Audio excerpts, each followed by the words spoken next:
big. Hold Tins on. are a little bit bigger. It's great. I love it. I'm not gonna lie to you. Hold on, everybody. If you look on Foo's screen, you can see so many comments being physically held back.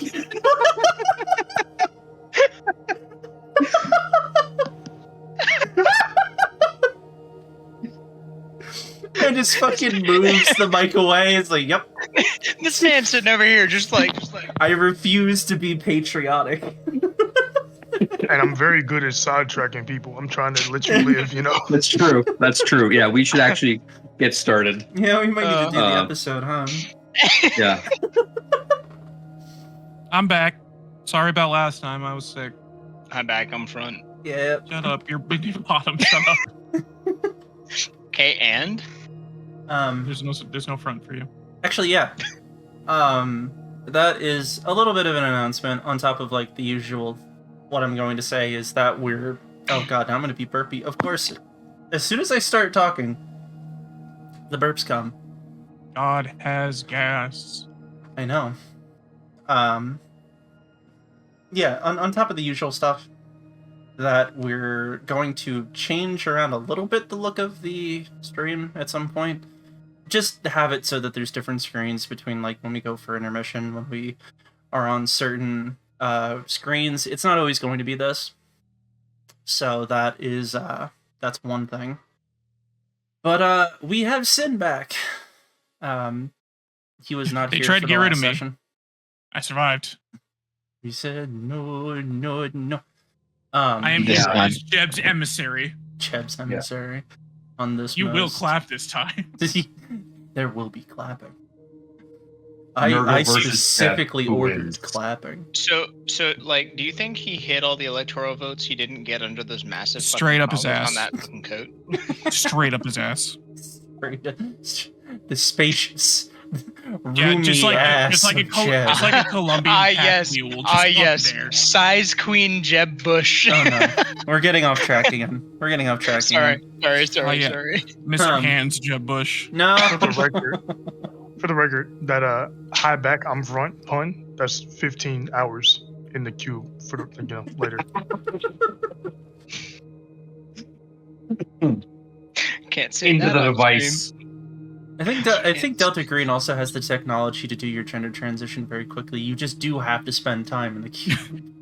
We just lock you into the contraption. It rotates fast as fuck, bro. The doohickey that dingles your dongle until it is no longer. Anyways, Until it dingles your dongle until it no longer dangles. yeah. Horrible jokes aside. Yeah, we have Sim back. He was out last week, and now he's not. So, say hi to him spiritually. I'm sure we will hear this.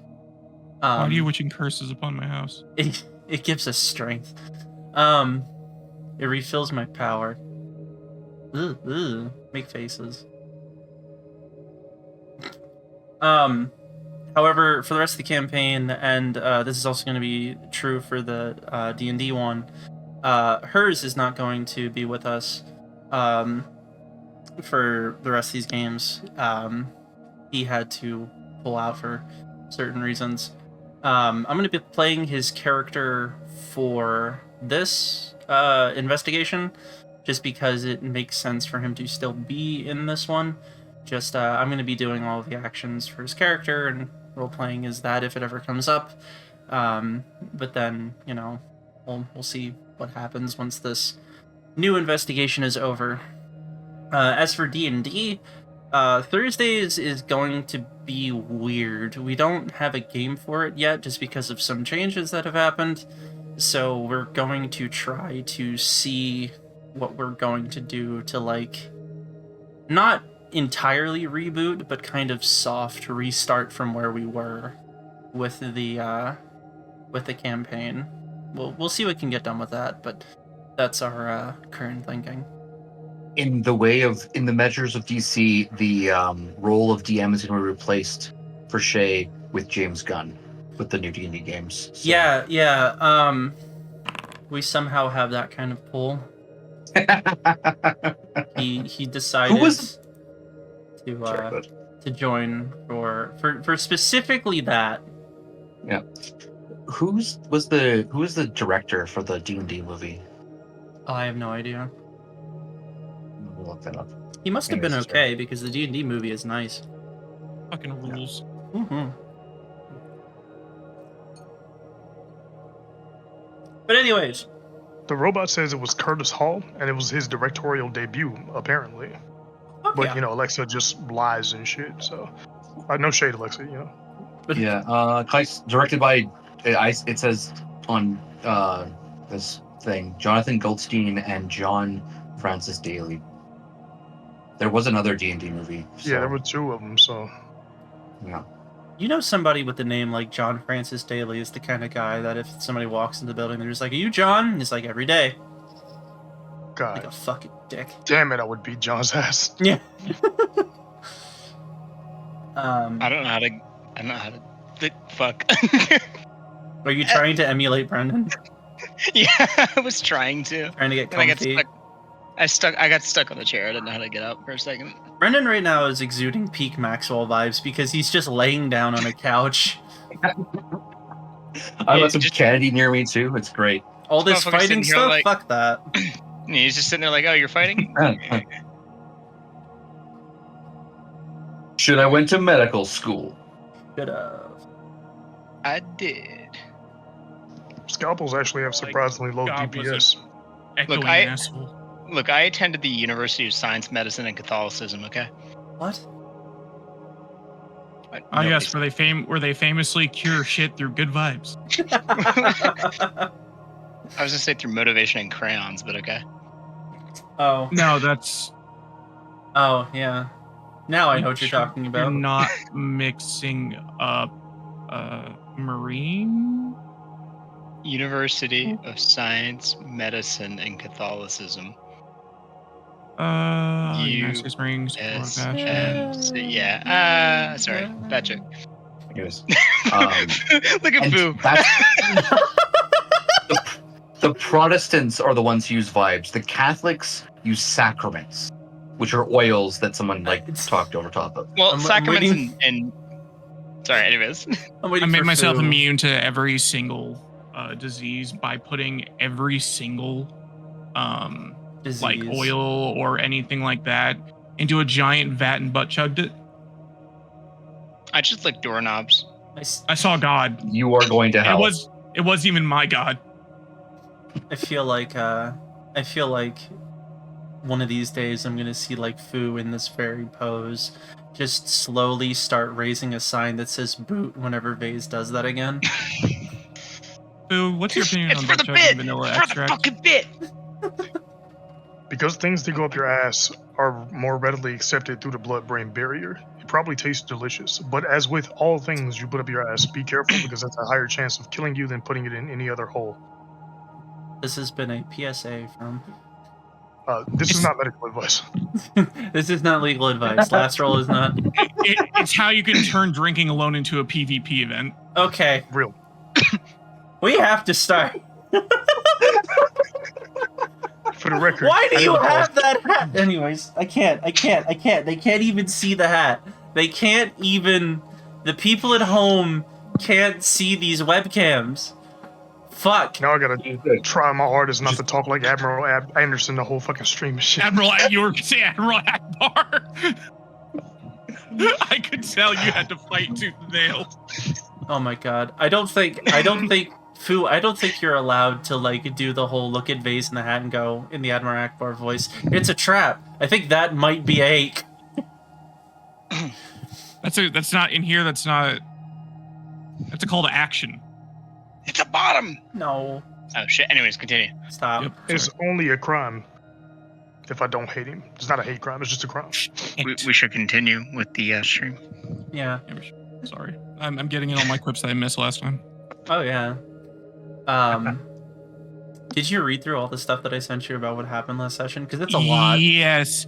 Yeah. I read through it again when I first joined, and having kind of, I'm terrible with names to begin with, so just seeing the names that I still haven't managed to memorize Oh. because of our characters' names, I'm like, damn, they went through it. Who the fuck are they? Who's the motherfucker that killed 5 velociraptors? Oh! Shiro? Which one of these motherfuckers is French? Oh yeah, Okay, I got the so- turn-by-turn coverage of that too. Like she literally wiped out an entire squadron of velociraptors while we were on some sitcom shit in there. Yeah, so what the fuck? Who tried to shoot the deputy? Oh, that Or was not the deputy, the sheriff. Oh, yeah, hers. that was hers as a character. That was Anderson. The hijacking event was kind of tight though. Yeah. I just want to point out I like that how this man had a. Sorry, go ahead. I was gonna say, I just like how it started was like he was mulling over the moral decision of like, do I shoot these people? Is that what I'm gonna have to do in order to keep this stuff under wraps? Am I gonna have to kill these like just random motherfuckers in order to? And he thinks about that for like 30 seconds and then goes like, Can you pull this car over so I can pee? Wink, wink, hand on gun. I was trying to point out the difference in quality of training because this man missed at point blank and I killed 5 dinosaurs. I mean, he hit the guy, he just didn't kill him. I'm just like the plan to shoot the cop that was driving in the video. All right. Anyways, Okay. we are so off track. What coming in for the art of us not starting after like 20 minutes? So much of this is gonna have to get cut, unfortunately. That's okay. That's what editing's for. Yeah, it's fine. Anyways, let's actually get started on the game itself. So, last time we had played this game, we had the conclusion to the investigation of the Hellbend, California murders. A trio of the party, that being Shiro, Tillman, and Keller, had found the source of what had been causing the deaths of local people of Hellbend, California. And it was seemingly, if not of this world, then not of this time, as they were beset on some raptor-like dinosaurs as they were trying to make their way out of a device emanating radiation and other foreign species. A lot of drama had happened in terms of wrapping up that investigation. We had a moral dilemma of how far is the party willing to go in order to cover up supernatural happenings, as well as a desperate last stand that makes everyone in Jurassic Park look like punks. So, we had all of that. In the end, everything had come to a close. The otherworldly culprit behind all of the killings in the area had been, well, no one say brought to justice, it was more fucking destroyed, and is probably in a storage locker somewhere for dino steaks. But the situation was resolved. It was contained by Delta Green and the organization that the party finds itself enlisted in. Cover story was made, and a bit of minor radiation sickness was being dealt with. That still leaves a question as to what was going on in the old Hunt Electrodynamics building, as well as what was going on with its cinematic leader, one Arthur Hunt. But there is another emergency that needs their immediate attention, as they are the closest available group of people likely to handle just such a case. So we are going to open the session kind of where we left off last time. Following the previous investigation, the characters were given about a week's time to collect themselves, deal with some of the injuries and ailments that were acquired during the last session. Oddly enough, to all of you, I think at least one of you would have the understanding that recovery from radiation sickness is usually a several month-long ordeal. However, whatever the hell the people in the white suits and white tents are giving, particularly Shiro, but all of you for your exposure to radiation, is some pretty potent stuff.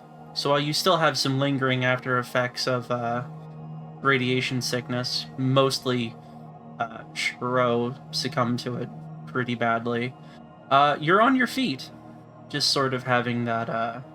it's almost like the kind of feeling that you have when you just kicked a really bad flu.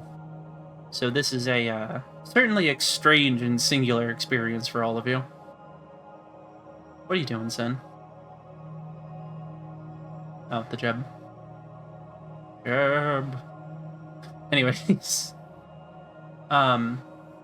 So while you were helping the people who responded to basically hand over as much information as you knew about the device under the old Honda Electrodynamics plant, as well as directing people to start searching the cave systems around Hellbend to see if there are any remnants of invasive species or any other of those raptor-like predators.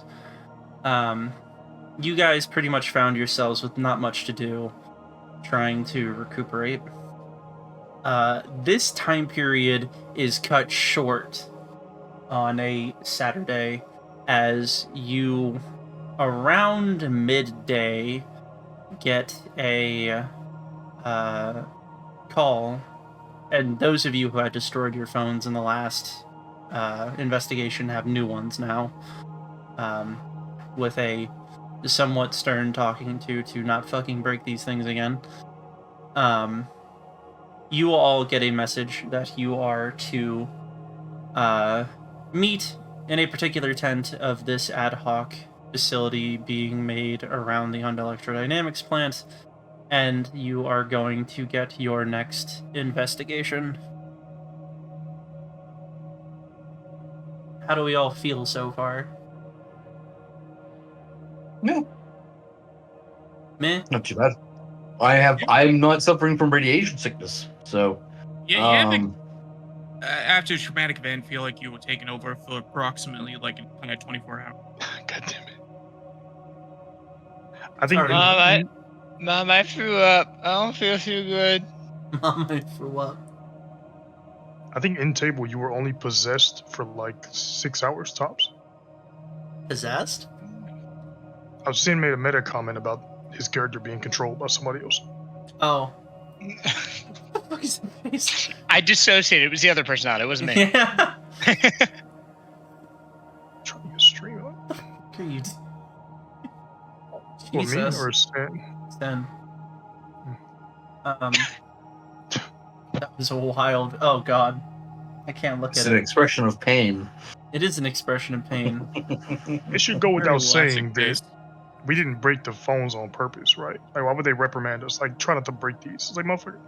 Well, it's the same reason that, they would be telling you to be a little bit better about not telling people or not letting outside people into the investigation. Just because, like, it happened. It's not like it's not entirely like a blame thing. It's just like, this fucking happened, don't let it happen again. Type, Every weekend for over 400 years, the military be like, don't end up on the news or hurt anybody this weekend, okay? I'm wondering why you, of all people, is wondering why our boss is telling us off for breaking shit. Like, you, of all people, should know why they're doing that. Did you sign the paperwork? It's your fault. Did you fill out the requisition slips for the new ones? You fucking loser. Yeah. Anyways. Yeah. So unless there's anything that you guys want to do or say that you had been doing in that short time before you get a new call from dispatch, we can go right into that. If that is okay. How long would the next? Well, yeah, like how long would the next call be? Is it like a period of hours, days? You have been. It's been about 5 days since Shiro woke up. Okay. Yeah. Well, if a Kingo visitor definitely at least was in touch with family over the phone. But other than that, I wouldn't have anything to do locally aside from make sure we get some pizza. But oddly enough, there is a local pizza place in Hellbend. It's like the one restaurant in town. So bizarre. You the folks who were there when our sheriff disappeared? It's none of your goddamn business. Give me another No. No. Just taps suspiciously the Maybe. gun who did it holster. Turn that shit off. What's the nature of the call that you have to your family? Tell them. Oh, I mean, they know we're away on business, right? Mm-hmm. I would probably just call, talk to the wife, talk to the kid, make sure everything's going well. You know, the regular family stuff, like how you doing. Make sure you do your homework, do your chores. Don't make me beat your ass when I get back. You know. But Tillman's that kind of parent, huh? I mean, I was being hyperbolic. Like he doesn't, or like would like to not ever have to spank. You know, she's not old enough to have earned a real ass whooping yet. You know. Don't you have 2 children? Oh, you told me. I thought you told me I could only have 1. No. But I was pushing for 3. But let me check the notes. Fucking. This is why I don't have kids in real life. I don't know how many motherfuckers there is. Just need to scroll up to the family tab. Fucking know how many kids I have. I don't know this right. dick did. Where are your kids? Kids plural? The fuck? Oh yeah, right. That little motherfucker. Oh yeah. I was wondering why you kept taking my cheese. I forgot about kid number 3. I forgot where all that money was going. No. Oh yeah, 2 kids. Right. I'm sitting there thinking, damn, Netflix got expensive. Right. Yeah, 2 kids, 1 8, 1 10. So they're in school. You just look at your other kid when you get back to the base, and you can go to your fucking family's house, and you just like go and it's like, what the fuck is this? Yeah, go home. This man isn't even like figuring out he has a kid like based off of shit he remembers. He's looking through his financial records and seeing the spikes in cost over time. Yeah, right. He's like, yo, around 10 years ago, this shit went up. How many 2 years later, sons this other could one sick daughter drink? Oh wait, I have a son. Shit. Yeah. Right, gets home, picks up and hugs your daughter, kisses your wife, sees a boy in the background. Who the fuck is that? How you get in here? Alright. You have a decent conversation with the family. But unless there's anything else, all of you... Oh god. All of you assemble to a small tent out of the way, out of this little ad hoc facility that's being set up here. And basically one of the people in the Seaburn outfits, without the headgear at this point, basically asks if you're the team, and then just like sets up a laptop in front of you and leaves. After he leaves, the thing kicks to life, and you see the face of Dispatch. She is on there with a series of papers and several used mugs, presumably of tea, on a desk with the camera facing her, webcam setup. She says hi, and then says it's a good thing that all of you are able to come here, because there is a new emergency that's happening. Yay. Yay. Collective groan. Yay. So yay. Anyways, she starts telling you about a developing situation that is happening in the Yosemite National Park. And laughs and says that you guys are kind of doing the grand tour of national parks across the West Coast. You are to go to Ranchera Falls Trailhead Ranger Station in the Hetchy Hetch region of Yosemite National Park, and are to investigate a person who has been found related to a missing persons case that has been open since 1980. She says that it's not usually a particular note when somebody goes missing and then they turn up again. However, There is a strange circumstance to this one, and she has a picture show up on screen. You see an image of and this is like an old 1980s film camera image, and you see a father, mother, and son in this image. And she directs your attention to the child in the image and says, "This is Brandon McGill of Topeka, Kansas. He, in 1980, went with his family to the Hetchy Hetch region of Yosemite National Park and disappeared. There has been no evidence of his whereabouts in a follow-up search of the area, and his case was very quickly set to the side after a bit of usual drama that happens with missing person cases.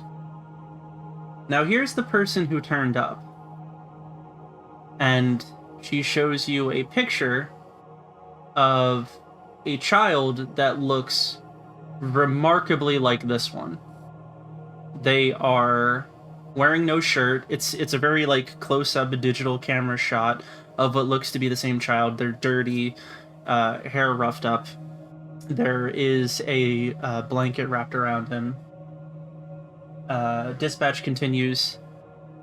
This child claims that they are also Brennan McGill of Topeka, Kansas. He was found early this morning by the local park rangers and asked to call his parents. After a brief conversation, apparently the parents were beside themselves with confusion and excitement, and immediately claimed that they were going to book an appointment to Yosemite National Park. After the confusing conversation with the family, the supervising park ranger contacted the FBI. He texted photos of Brendan McGill, and the FBI matched them with earlier photos. The same missing persons case from 1980. When Brendan McGill went missing, he was 6 years old. For him to have been found today, he would be at least 50. However, the apparent age of the person claiming to be Brendan McGill in this day and age is still 6 years old. So, you are to go to the ranger station with your same guys as being federal agents, responding to this report that they sent up, and you are going to identify if this actually is Brendan McGill. Overall, your orders are this. You are to locate that child, identify him, determine whether an unnatural threat is in the area, remove said unnatural threat or otherwise contain it, and make the outcome appear mundane. Now, Make the outcome of a 6-year-old child missing for 50 years coming back as a 6-year-old child to be mundane. Exactly. It was a miracle from God. Do we know if anybody's interrogated or talked to the kid? Like, does he know anything from the last 40, 50 years? Well, that's the complication. The child hasn't said anything about his captivity that we know of. The only thing that has happened so far is that the rangers of the station are have him within their care, and they allowed a phone call to the parents, thinking that this was just a case of the child having lost track of where he was in the region. These It things must have happen been all the well time. off to have phone line in the 50s. 80s. Sure, Out of character. you're right. This situation already seems like the kind of thing where we'd have to kill everybody involved if we don't want this to. It's like, all right, we're taking the kid and we're taking out the parents and the park ranger and we're collecting all the photos. By the way, Yeah. while I'm thinking about it, before we go, I'm getting another radiation Geiger counter.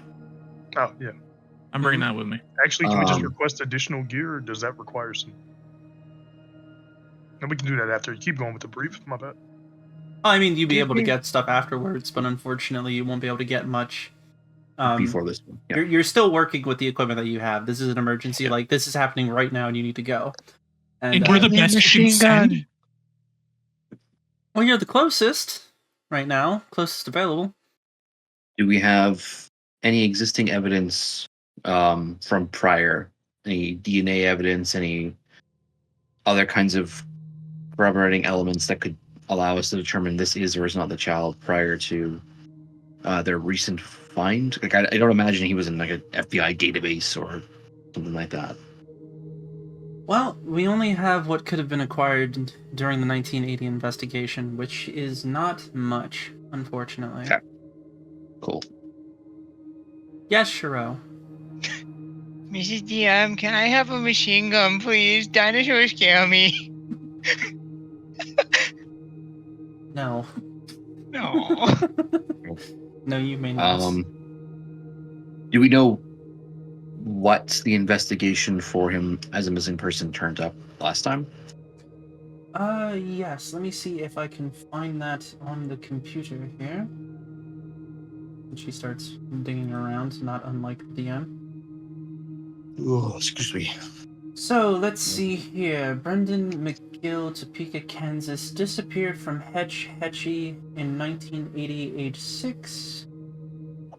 Let me see more information about the follow-on investigation. Sorry that, in a moment. Ah, yes, here we are. Brendan F. McGill disappeared from the Hetchy area in Yosemite near a natural landmark called the Devil's Chair, June 22nd, 1980. He was with his parents on vacation. Here's the Devil's Chair is a natural stone structure of shattered columnar basalt that happens to have cracked and collapsed in the form of a vague seat. Oh, that's neat. 3 meters tall and 2 meters wide. It's a popular tourist attraction, apparently. Brendan McGill's parents are an Ian and Anne McGill. At the time, they were ages 27 and 26. They claimed that the child was, quote, right there with them when he vanished. That was at approximately 4:30 p.m. The FBI became involved after an eyewitness claimed to have seen a man in black clothing following the McGills down the trail. 2 independent witnesses volunteered this information. One described the man as tall and pale, the other described only a figure in black. There had been multiple searches, one of which involved well over 100 personnel and 2 helicopters, and they found nothing. Brendan McGill had officially been declared dead in 1987. His parents, it seems, had tried to do their best to move on. They had refused any follow-up requests by, paranormal TV shows and other sensationalists as the like, and had been living a seemingly quiet life after that, except for... Well, here's something. Brendan McGill's father, Ian, was briefly investigated due to a domestic violence charge in 1979. It had to do with an infidelity, it seems. The couple reconciled, and it seems that Anne had dropped the charges at the time. As far that seems to be everything that I can find. Okay. That was 87? 89 was the domestic dispute. It was actually 1979 in which those, that had been... He got domestic dispute in the 70s? I mean... right now, he's a monster! I mean, that seemed to be the craziest thing about this investigation so far, yes. Yeah, it is unusual to me, it seems, that the FBI didn't just arrest the parents, but in the interest of the paranormal, how dark was it at 4:30 at that time period because is this man in a black cloak following them a vampire? And is this child now also a vampire? Oh, we can't make any claims, right? I don't know why. Just light. I don't know. I have no idea how far north Given the Yosemite time is. period, that would have been June 22nd. So that would have Okay, been so during probably the not. summer, so it probably would have Yeah. been lighter. Okay. Cool. So, if vampire, not standard. Maybe you're Sasquatch. Maybe Sasquatch was wearing black coat. I'm actually finding something else here real quick. There's a report from a long-retired park ranger named Walter DeLeo. He mentions a series of disappearances as well as several oddities of this that had previously been investigated. As it turns out, 24 children have vanished in Yosemite over the last 40 years. Walter DeLeo seems to have been doing his own investigation into the disappearances, and he has a list of what he finds to be commonalities between all of them. Let me see if I can get that list to you. Perfect. So it seems to be that the commonalities are bad weather follows disappearances. It seems to be that on June 23rd, a huge squall hit the lake for 2 days, and according to his account, it came out of a blue sky, just freak storm out of nowhere. This one's not uncommon. Dogs couldn't find any scent of the disappeared. That led many older rangers to conclude that a body of the boy couldn't be found when they were investigating McGill's case. Let's see here. When lost children are found in these disappearance cases, it's often miles from where they were lost. Veteran rangers have encouraged in the past huge search radiuses, and often the child loses a shoe or other clothing but is found otherwise unharmed. They are also recovered. They have high temperatures and are withdrawn and disorientated. It seems to make sense for somebody who had been, otherwise disappeared off on their own for so long. The disappearances almost always occur in the late afternoon or early dusk, which makes sense as McGill vanished at approximately 4:33 p.m. And strangely, the disappearances tend to occur in areas overgrown with huckleberries. That seems to be the case here, as the Devil's Chair area is covered with huckleberry bushes. So the other missing children were not in the Devil's Chair, specifically just around Yosemite Park. Yes, but these seem to be commonalities between all the disappearances. Okay. Is this individual someone who does he hang out around the park? Is that someone to talk to over there? Well, he's retired, so he's probably not going to be there, although there are other rangers that we have been in contact with. Our proxy has been in contact with. You will be meeting them when you arrive. Another word on that bad weather. There is a series of complications for this that is going to be why you are going to have to get on this as soon as possible and move to the Yosemite region immediately after this call. As you see, let me find this in my report, and she shuffles some more papers around. The kid's gone missing. I'm sorry? Another kid's gone missing. No, nothing Or like that. rainstorm is kicking up. So, when this was called in, our San Francisco-based Delta Green friendly, a FBI Special Agent Delilah Sands, had noticed the bulletin and had used her credentials as a child psychology specialist to muscle into the investigation. She has been disrupting them as much as possible in order to get you in there. She's been sending confusing messages, just overall delaying an FBI response to this. It seems that things have been held up, but you're only going to have about 24 hours as soon as you get to the location in order to figure out what's going on until the real FBI shows up. Another thing, as it turns out, by the time you get there, within a few hours, there is going to be a massive weather event that goes over the Yosemite region. It's going to be quite the rain and lightning storm. So that is going to cause some problems. I've sent you over a map of the Hetch Hetchy region It's likely there's going to be flooding around the area, as this is a dammed location. Damned, as in water dam. And Oh, the devil, sure. Yeah.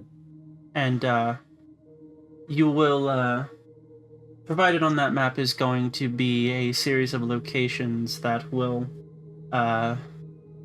just warn you about potential troubles going around the area if the weather gets too terrible. And let me show that to you all from the handouts. Boop. Boop. Boop. So there you all can see. So as you see, the trailhead station is next to a campground, and it's not too far from the local dam of the reservoir, as well as the Devil's Chair landmark. Any questions so far?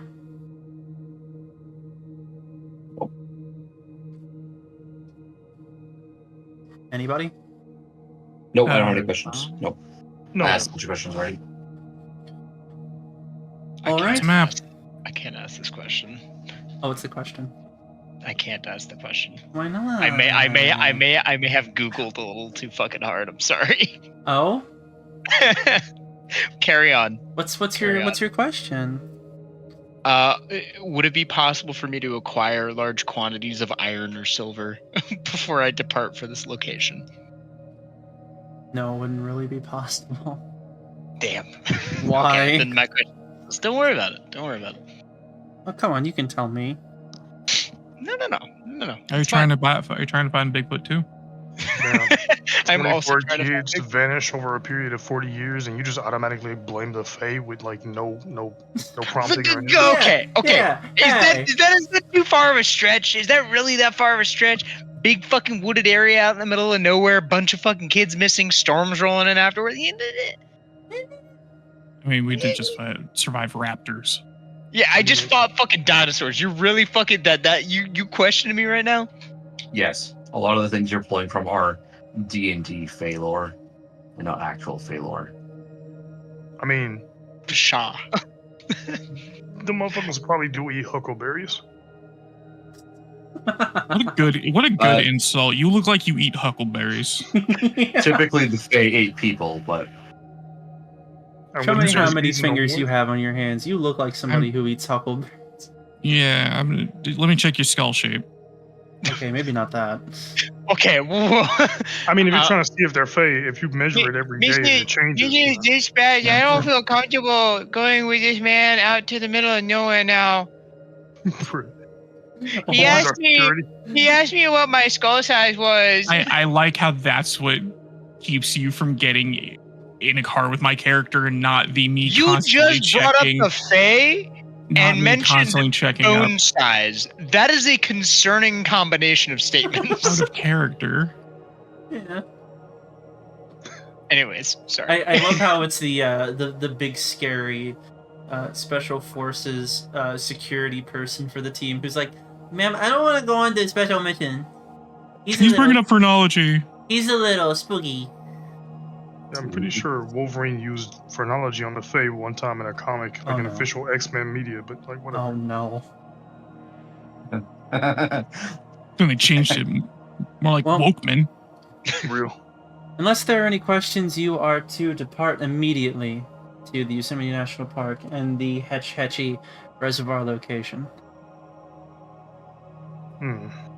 I suppose the only question I have is, would we have a vehicle there? I'm sorry? Would we have a vehicle there? Well, you have a vehicle still.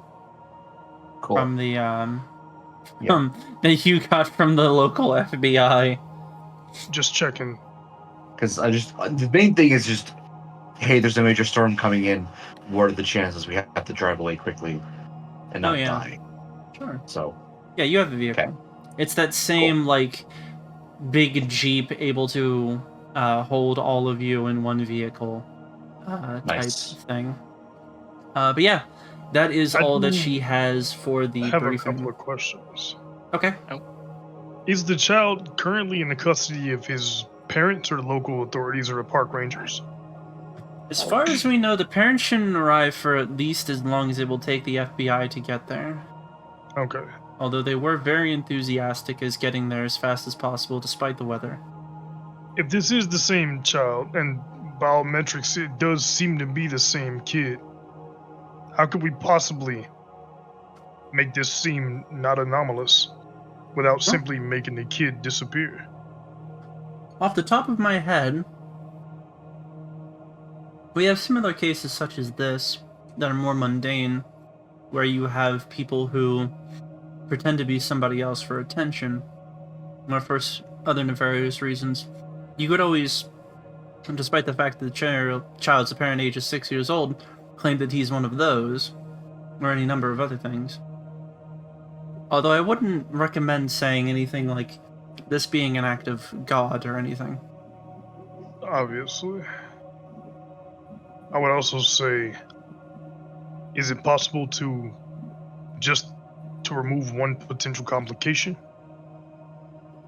Explain. Could we preemptively just tell the parents that it's not him? There was a mistake? I mean, clearly, it's been 40 years. Someone found a child. By, within all reason, they can't possibly think it's literally their 6-year-old boy. Well, Like, they're hopeful and desperate. But if we reach out, intercept some communications, make sure they can't reach back to the park afterward, we could just stop them from even coming, right? possible. I mean, it's going to be difficult to convince grieving parents like that. They seem very dead set on going there anyways, and certainly if they arrive and have any access to the child, it's going to be very difficult to try to convince them that it isn't theirs. Especially Of since the course. child is probably going to commit to the bit, so to speak. Yeah, if they see each It'll other at all. be best over. for the investigation and best for the situation if the FBI or the parents never even find the child. I'm not gonna lie to you, Dispatch. This sounds like a kidnapping. Well, as much as I am opposed to that sort of thing, this wouldn't be the first time our organization has done something similar. I kind of figured What? you were gonna say that. What? I'm involved with an organization that will sometimes kidnap children? I am deeply appalled and emotional against this action. Sir, you're involved in an organization that has an employee who quite recently, as a matter of fact, in your last mission, said, "I'm going to behead her." that was a result you. of this emotion, I know. as a result of this emotional turmoil, I'm going to ask for a 5% raise. Okay. At I first, I thought will you were send being that up to sarcastic. Geist. Perfect. Make sure to sell the tiers. You're really not bothered by this at all?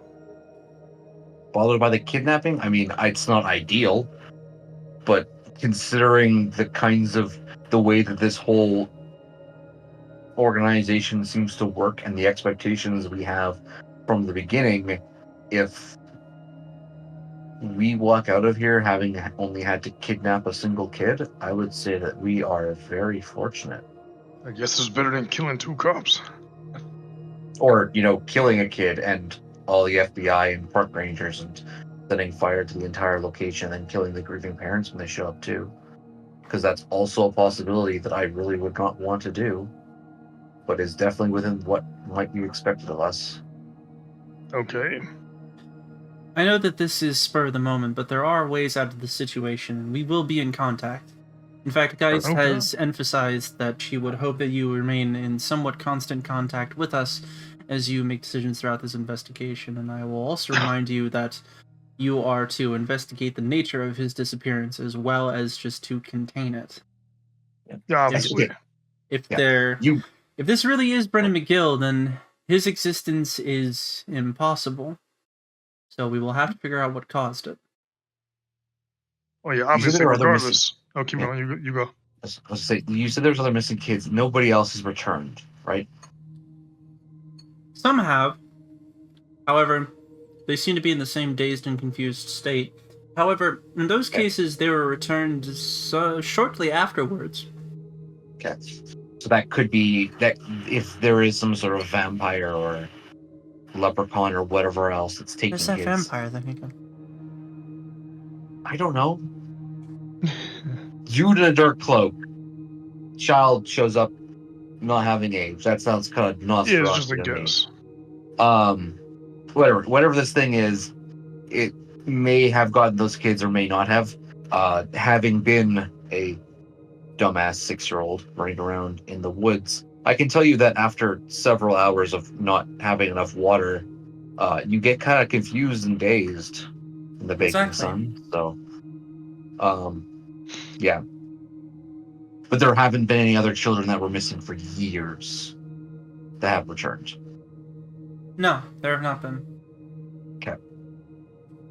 Interesting. To me, it seems like for this one, obviously the investigation takes priority. We want to go, probably question the kid, investigate the area. Searching aimlessly is a waste of our very limited, valuable time, but hopefully we can find some more clues, keep in better contact with the dispatch this time, of course. And you've said, Geist says there's ways out of this? Well, certainly you can think of something.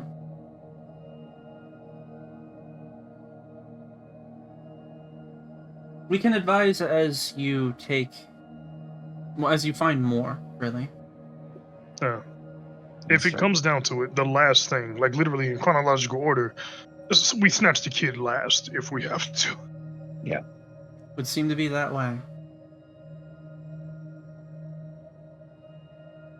Just throwing it out there. I don't want anybody to grab him and run as soon as we park the car, you know? Gotcha, bitch. Just walk in. Yeah, just walk in. Just pop 6. Just shoot the kid and the 2 park rangers. Just like, all right, cool. Set the building on fire. We finished. Yeah, like hold the gun sideways and high as fuck. Shoot down at the park rangers. Boom, boom. That's more damage. It was an elaborate murder-suicide. Okay. It's like a reckless attack from a barbarian. You get that. Alright. But yeah, unless there's any other questions, then the briefing for this can wrap up and you are free to do as you will on your way to this emergency. Alright.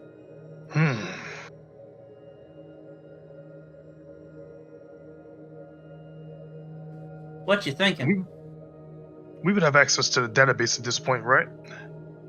Yes. We could do like a broad stroke search on disappearances in general. Yeah, you can do that while on your way there. What? But I'm not sure how much useful information we get. Probably wouldn't be 100% relevant. Just general guideline stuff, I guess. You can always try. Yeah, I'll give that a shot. Do I physically look through it myself, or do I just ask you? Or? Sometimes it depends. It's gonna depend on what you find as well. What did you want to know as well, Sin? So, I don't know. This is a little bit out of character. Did you guys talk about like what the situation around is going to be like when we get there? What do you mean? Like they had kind of like a camp set up during our last mission, like just outside of town. So the reason the reason that you're sitting in the thing that you are right now is because, you know, shit got crazy, so there had to be like an immediate mobile task force from the SCP Foundation response to the type of shit you were dealing with.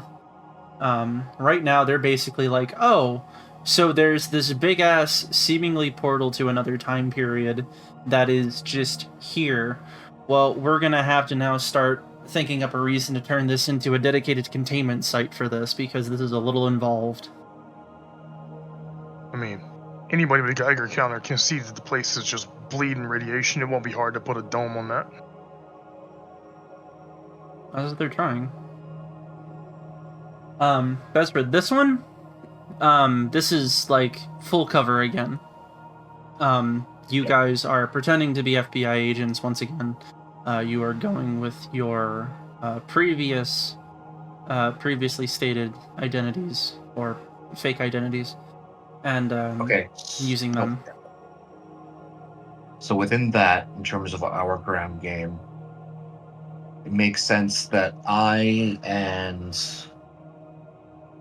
go in to check out the kid under, like, I'm a doctor. Let's make sure the kid isn't sick or has parasites or whatever. Which means that I can get some time to observe the kid and see if I can figure out anything else that's unusual about him. If he has been, I don't know, sucked of blood, or his bones are replaced with rock or whatever else. It might make sense that Agent Anderson is there too, since he's going to be able to bullshit as an FBI agent, the best being, former FBI agent. Yeah. To me, with Shiro faking being a park ranger and, having a gun, you might want to just spend the time trying to see if you can find where the kid was found and any other information on the ground, especially since we only have 24 hours. So we're going to have to, hit the ground running and split the party right away. Oh, that's another thing. Then, yeah. But does anybody need any information repeated from what was said? No. I got everything. Okay. I was going to say, though, I doubt that the park has 20 or 40 years worth of surveillance, but you might, if you can get into the system and everything, access legally or otherwise. Sin's character, trying to find his name. It's literally in here, isn't it? Jason. All right. Jason! I doubt they have 40 years of surveillance, but you might be able to find some footage of his reappearance or something important looking in there. In their camera systems. Just a security camera of a kid showing up in the yeah, right. It's just a series of security trail cams. I mean, if they have a library nearby in that area, I'm sure. This is in a national park. Yeah, but it'd be an archival newspaper if there's any towns nearby. Okay, maybe I don't understand what you're asking for. You can ask for anything. I mean, we've already got all the information from his disappearance, but I was saying, like, cameras probably wouldn't have captured that. And if they captured the reappearance, that we'd already know about it. It would have been in the file and everything. But there might be something worth looking for on any cameras that might be in and around the park or like the area. Potentially. You will have to find out when you get there. And if we're splitting the party as soon as we get there, obviously it makes sense for the doctor to check out the kid. I need to collect samples and do barometer Geiger counter stuff and all of that. But barometer Geiger counter stuff. I mean, for the initial check, I should at least walk past the kid and take the Geiger counter and all of that. Maybe get a blood sample and everything. Mm-hmm. Is the child radioactive? It's no. so goofy. Child radioactive. It's gonna be so goofy if they have some radioactive shit in that fucking place and the Geiger counter just starts going off randomly and they're like, the X-Files. There's the man sitting there, smoked with a vape. It's the vape smoking man. Yeah. He leaves vape things behind. The government's been here. Oh, yeah. The truth is out there, Scully. I know this one. Every time there's an event like this, there's always a pack of used swishers on the ground. Oh, God. It's the same man. I know this man. He knows more than he lets on. But, yeah. You guys are free to tell me what you'd like to do in terms of, as you are going to the Yosemite National Park. How long does it take us to get there? Oh, God. Beyond getting extra Geiger counter and any other tools that'll allow me to... I mean, really quick, a Hail Mary on that. Shay was saying this was an emergency and we don't have time to get more gear. But there was a 5-day gap between Shiro's waking up from initial treatment and us leaving. And you did say last time, like 2 games ago, that you would want an extra Geiger counter next time we got a chance. You probably would have gotten an extra Geiger counter if it was gettable in there. But that's up to you and the DM. I mean, given the implication that the organization basically rolled up with a full like Seaburn team, I'm fairly certain you could have acquired a guy. You can steal one. Yeah, just take one. Like there's gonna be some there. Dude. And it would be like the little like handheld things, like standard type. Yeah. Also, by the way, to answer your question, you are in Death Valley National Park. It takes you like 3 hours flat to get to Yosemite. Oh, okay. Okay, so it's Yeah. this isn't a several day kind of journey, which I was not sure about because. Yeah, no. Basically, like by the time this happens, you're going to be arriving. You're going to be. Oh God, let me double check. Yeah, you barely have time for a nap. Yeah. Shit, 3 hours is a nice nap. Yeah, but you don't get to like get down for the nap right when you start. Takes a little while, typically. Yeah, so as you're all getting ready, it's gonna take you some time. You learn about this on Saturday. You have all of Sunday to figure out what's going on. Monday morning, it's estimated that's when the real FBI team is going to show up. Yeah, cool. So that's the time frame you're working with. By the time you get there, it's going to be like Sunday morning. Yeah. After you guys get everything ready and all of that. Sunday morning. And we do just have all of our gear back. You said we got our phones replaced. Yeah. I'm assuming all our guns are full again. Yeah. Yeah. I'm trying to think. I don't think I have any other considerations. So should we take our garbage bag in case we do need to snatch the kid and run? Picture poke holes at the start. No. just a Hollywood movie, snatch the fucker. I mean, holes in the bag compromises the structural integrity of the bag. Like, it's got one hole at the top. Just don't seal it all the way and he can breathe, you know? It's like the bag is to carry him, not to fucking, you know.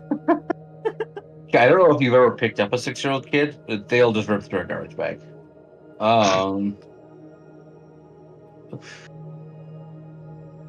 They're pretty heavy. Somebody's not using heavy duty bags. No, that's fair. Yeah. I'm trying to save the whales, man. The whales. So, anything else? Nope. No. I did just check with Alexa. The average weight of a 6-year-old is like 52 pounds. There are garbage bags that can carry that. Just saying. Just throwing that out there. This is... Hey, man, sir, after our investigation, we've concluded that this actually isn't your child because we ran a fucking DNA test. And it's not your child. We're going to put them in Child Protective Services. This, I cannot stress this enough to the stream. Don't do this! You're right. Don't fucking do this! There are so many non-trash bag related things you could have fucking done, and your brain was just like... Spills a cup of milk, throws the kid in the bag, and books it like Santa Claus. Okay, here's the thing. If everything else goes wrong, physically just grabbing the kid and running away is a way to complete the mission. Like, literally, that's... I think a parameter was resolve this in as mundane a fucking manner as possible, and I don't think throwing child in trash bag and booking it is very mundane. I'm just saying. Hey. Kidnapping is mundane. It happens all the time. Not from the federal actually, I can't say that. God, you can't say that. Holy shit. Viewers, again, I cannot stress this enough. Do not steal children. They're cheaper to make. You didn't hear any of this from us. Okay. Why do you have an SCP logo that says "Click here to fuck SpongeBob"? Sin, explain yourself. Sin. If the trash bag thing is beyond the pale, does this organization have access to tiny handcuffs?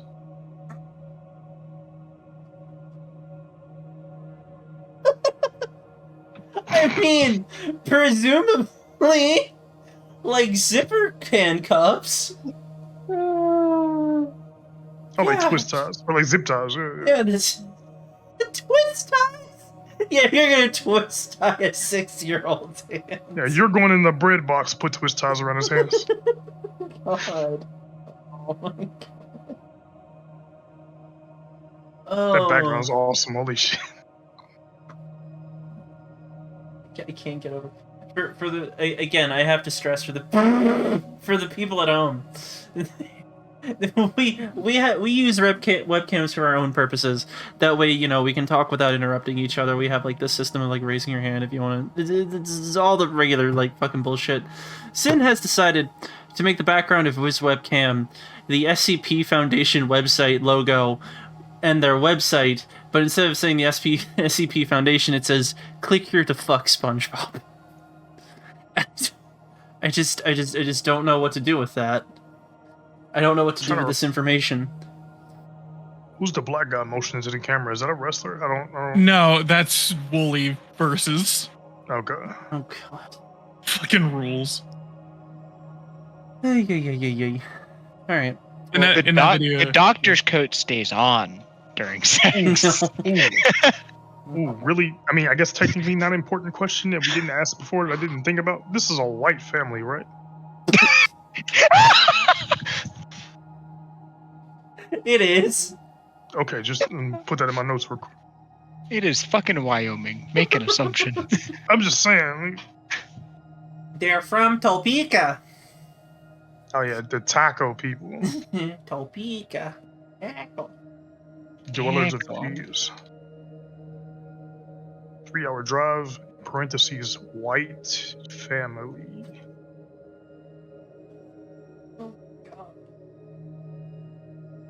I want to see what Foo's notes look like at some point. I was just trying to see how much the kid was going to freak out when I walk in there, Motherfucker been gone for 40 years, a lot's changed.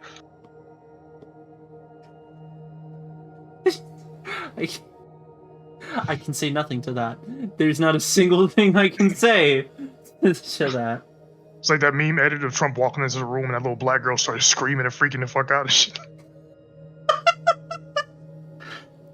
Yeah, one thing about Brendan McGill, 6-year-old, missing for over 44 years, super racist. It's more common than you think. It's like that Captain America joke comes back and brings with him all the beliefs of that generation. Yeah. Yeah. Oh, man.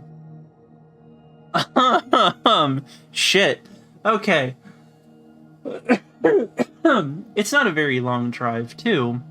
To the Hetch Hetchy Reservoir in Yosemite National Park.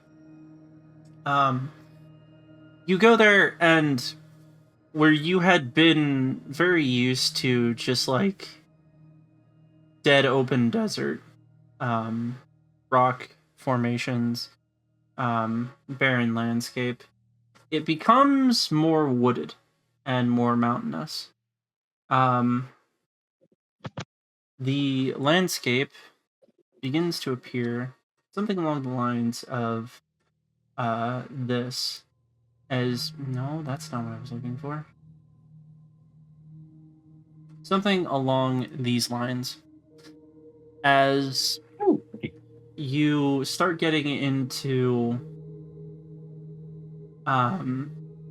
temperate mountain range, wide forests, steep peaks. Think how people usually think of Colorado. That is what you are looking at as you wind the back roads, getting to Yosemite National Park. We go and see around here. I'm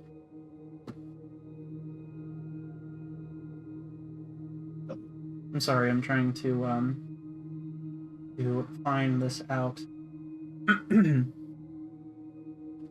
I'm also trying to think of like what time period this would be taking. Actually, I think it would be pretty much current day, in terms of month as well.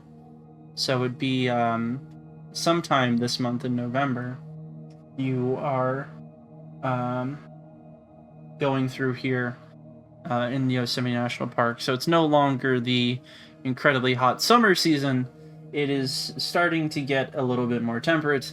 The trees are changing. Winds are changing. It is getting to be fall in this area. Although, given current events, it's unseasonably warm. Because that's the life we live now. But eventually, you, after finding a series of different roads leading all through the national park, asking around of local staff who are also potentially rangers, people who work there, you find yourself going down the windy road that gets to the Trailhead Station. This is getting to be the end of their season. Ranchero Falls Trailhead Station is about a kilometer from what's called O'Shaughnessy Dam. I don't know how to pronounce that. Is on the western end of the Hetchy Reservoir. It is also less than a kilometer from a backpackers campground for the Hetchy area. And is a kilometer and a half, or about that, from the Devil's Chair. Everything's kind of centralized. It's almost like there's a plan here in how this place was made. Like I said before, it's becoming fall, so it is about the... Jesus Christ, Sin. Why? Oh god, more with it's fine. I just won't talk about it. I won't think about it. Yeah, I don't know why you decided to stop everything and pay attention. I didn't do anything. I don't even know if I could say on Twitch what I'm looking at. What are you talking about? Hey, yo, why your kneecap so bulbous? Twitch. What are you guys talking about? Why are y'all being so weird? Twitch, I don't know if I can Twitch, I don't know if I can accurately describe to you what I'm looking at. But in order to give you an idea, let me impart in your brain the phrase tanuki nuts. And that pretty much represents what I'm looking at here on Sin's background. Thank you again for this wonderful... Not gay Luigi! No. Make the con save, Shay. Hey, look at it, acknowledge it, and keep going. Yeah, I'm moving on. So, anyways, the area around the basically the part of Yosemite Park that you are in has a variety of different wildlife there. It has California black oak, ponderosa pine, incense cedar, white fir, occasional giant sequoia trees. It has a multiple of different plant life that makes up the forest here. The area itself, though, has exposed rock faces, dirt, scrub grasses. It's very desert-like in the summer, but oddly chill now for the landscape in the fall. There are large areas with only low shrubs, often screened by larger windbreak-providing trees. It's kind of hard to pick out any kind of silhouettes or wildlife off in the distance. Kind of a strange mixture of landscape around here. The Trailhead Station itself is a 2-story building. It has, if I'm looking at this, it is a brown-looking structure. It looks like this thing has been built and rebuilt over time. There are reinforced snow roofs on this thing. And there's also a large freestanding radio tower on the roof of the building. potentially powered by the nearby hydroelectric dam. Still jammable, though, right? Sure, yeah. Maybe. We'll see. Jammable, breakable, destroyable. Yeah, all right. Around the station, there's 2 4x4 Jeeps, not including the one that you have, 3 quad runners, and open space for a helicopter to land if that should ever become necessary. Everything seems to be connected via telephone and radio to a main station, presumably for the rest of the park. And that makes up what the station has to offer. When you get there, you see that there are a variety of backpackers who look to be making temporary camp around the Yosemite Station, and there are a few park rangers who are directing people up from the campground. Basically, you see this, like, kind of broken line of people marching up the road from the campground to the ranger station. And it seems like, you know, every now and again you'll find like one ranger who's directing these people here. You arrive, and you see, if I can find this in my notes, I'm so sorry.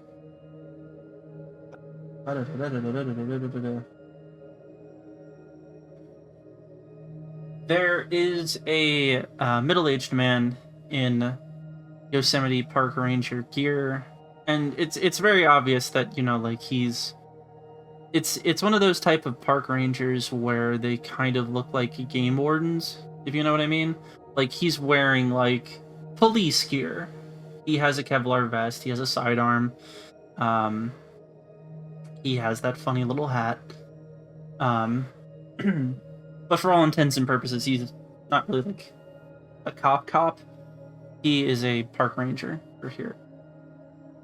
Like I said, middle-aged white man, short-cut brown hair, about an average but, you know, rugged build for the area. He's got a little bit of unkempt facial hair. He is seemingly been awaiting for somebody to arrive, as he's been helping out the backpackers come up to this area.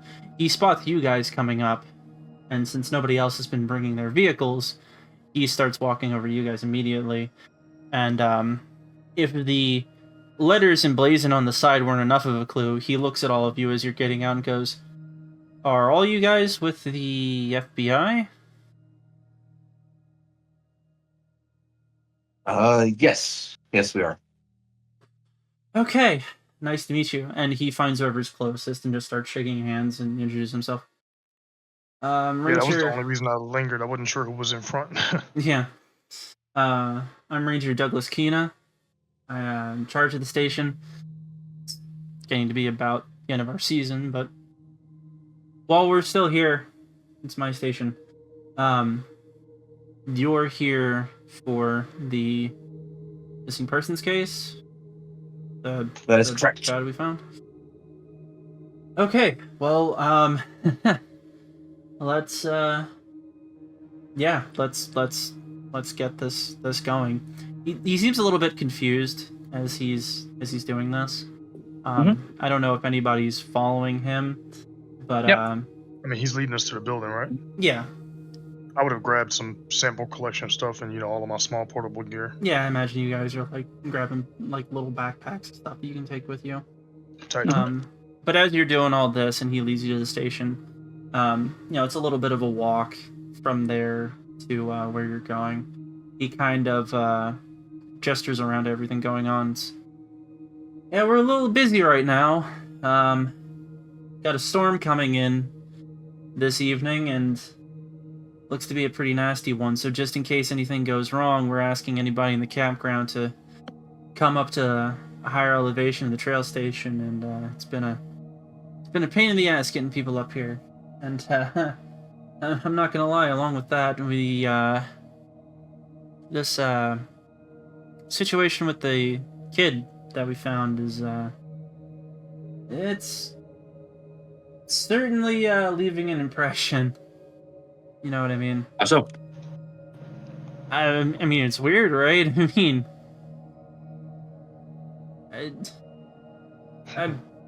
I mean, you'll see when you see him, right? Yeah. He leads you into the station, and it's like pretty rustic place.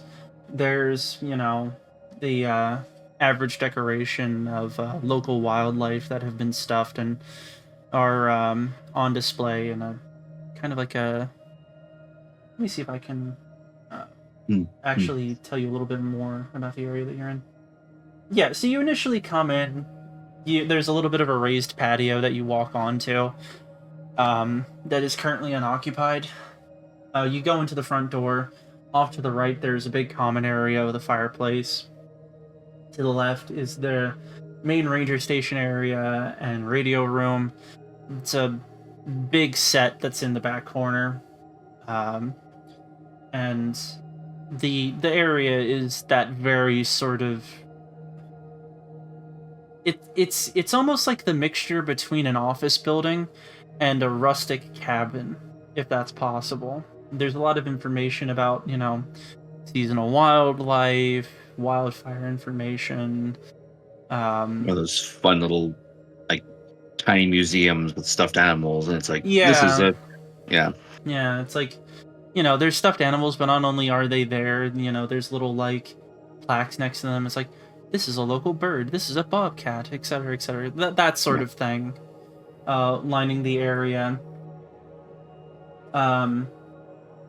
He directs you to the common area and says, well, this is where we've been keeping him for now, and he's been cozy. Just as a fair warning, we haven't really found any. We haven't found his clothing yet. We haven't found anything for him. But he's keeping him warm with some emergency blankets that we had from the first aid kits, and likewise. He opens the door, and you see, along with a couple of one attending park ranger, let me track, I'm so sorry.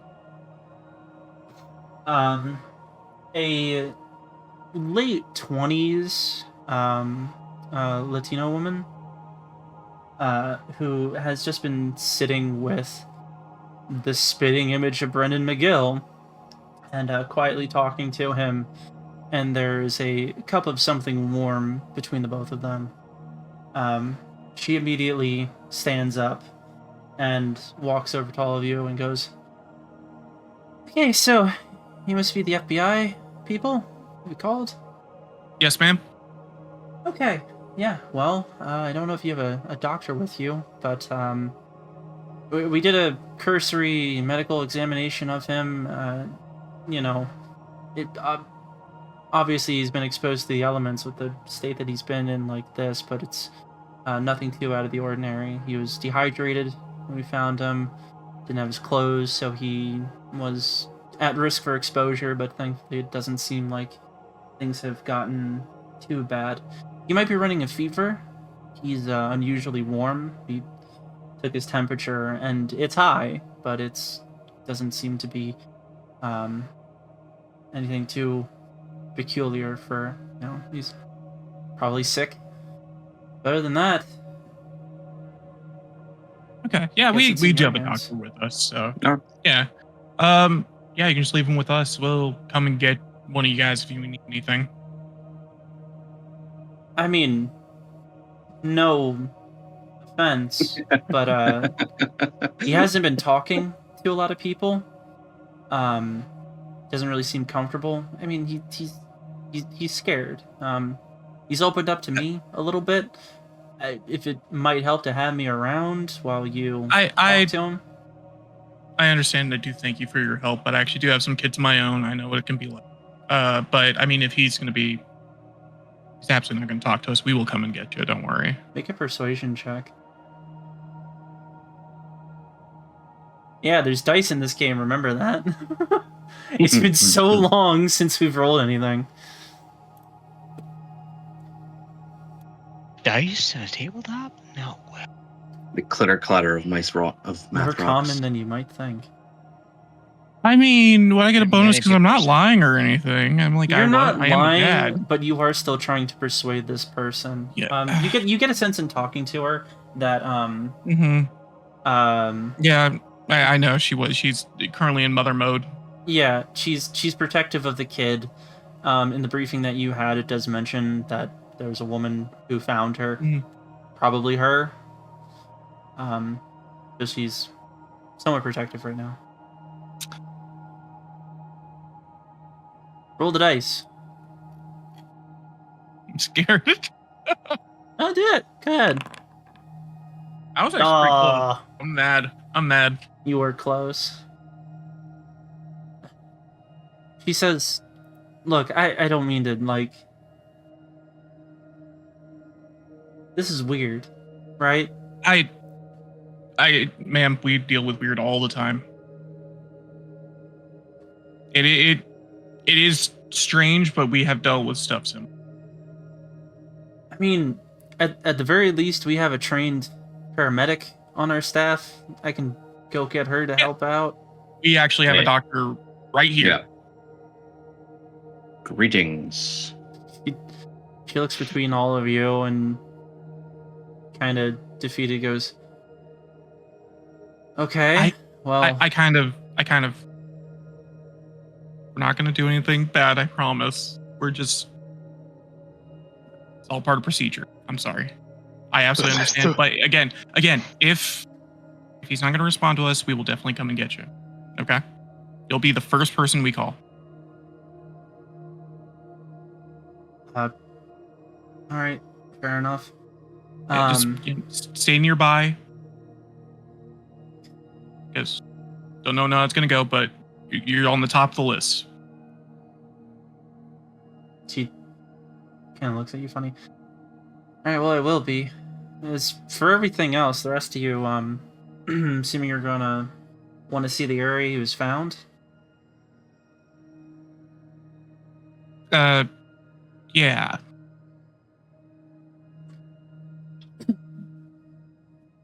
Out of character, I was gone for a second. Have we just been going where?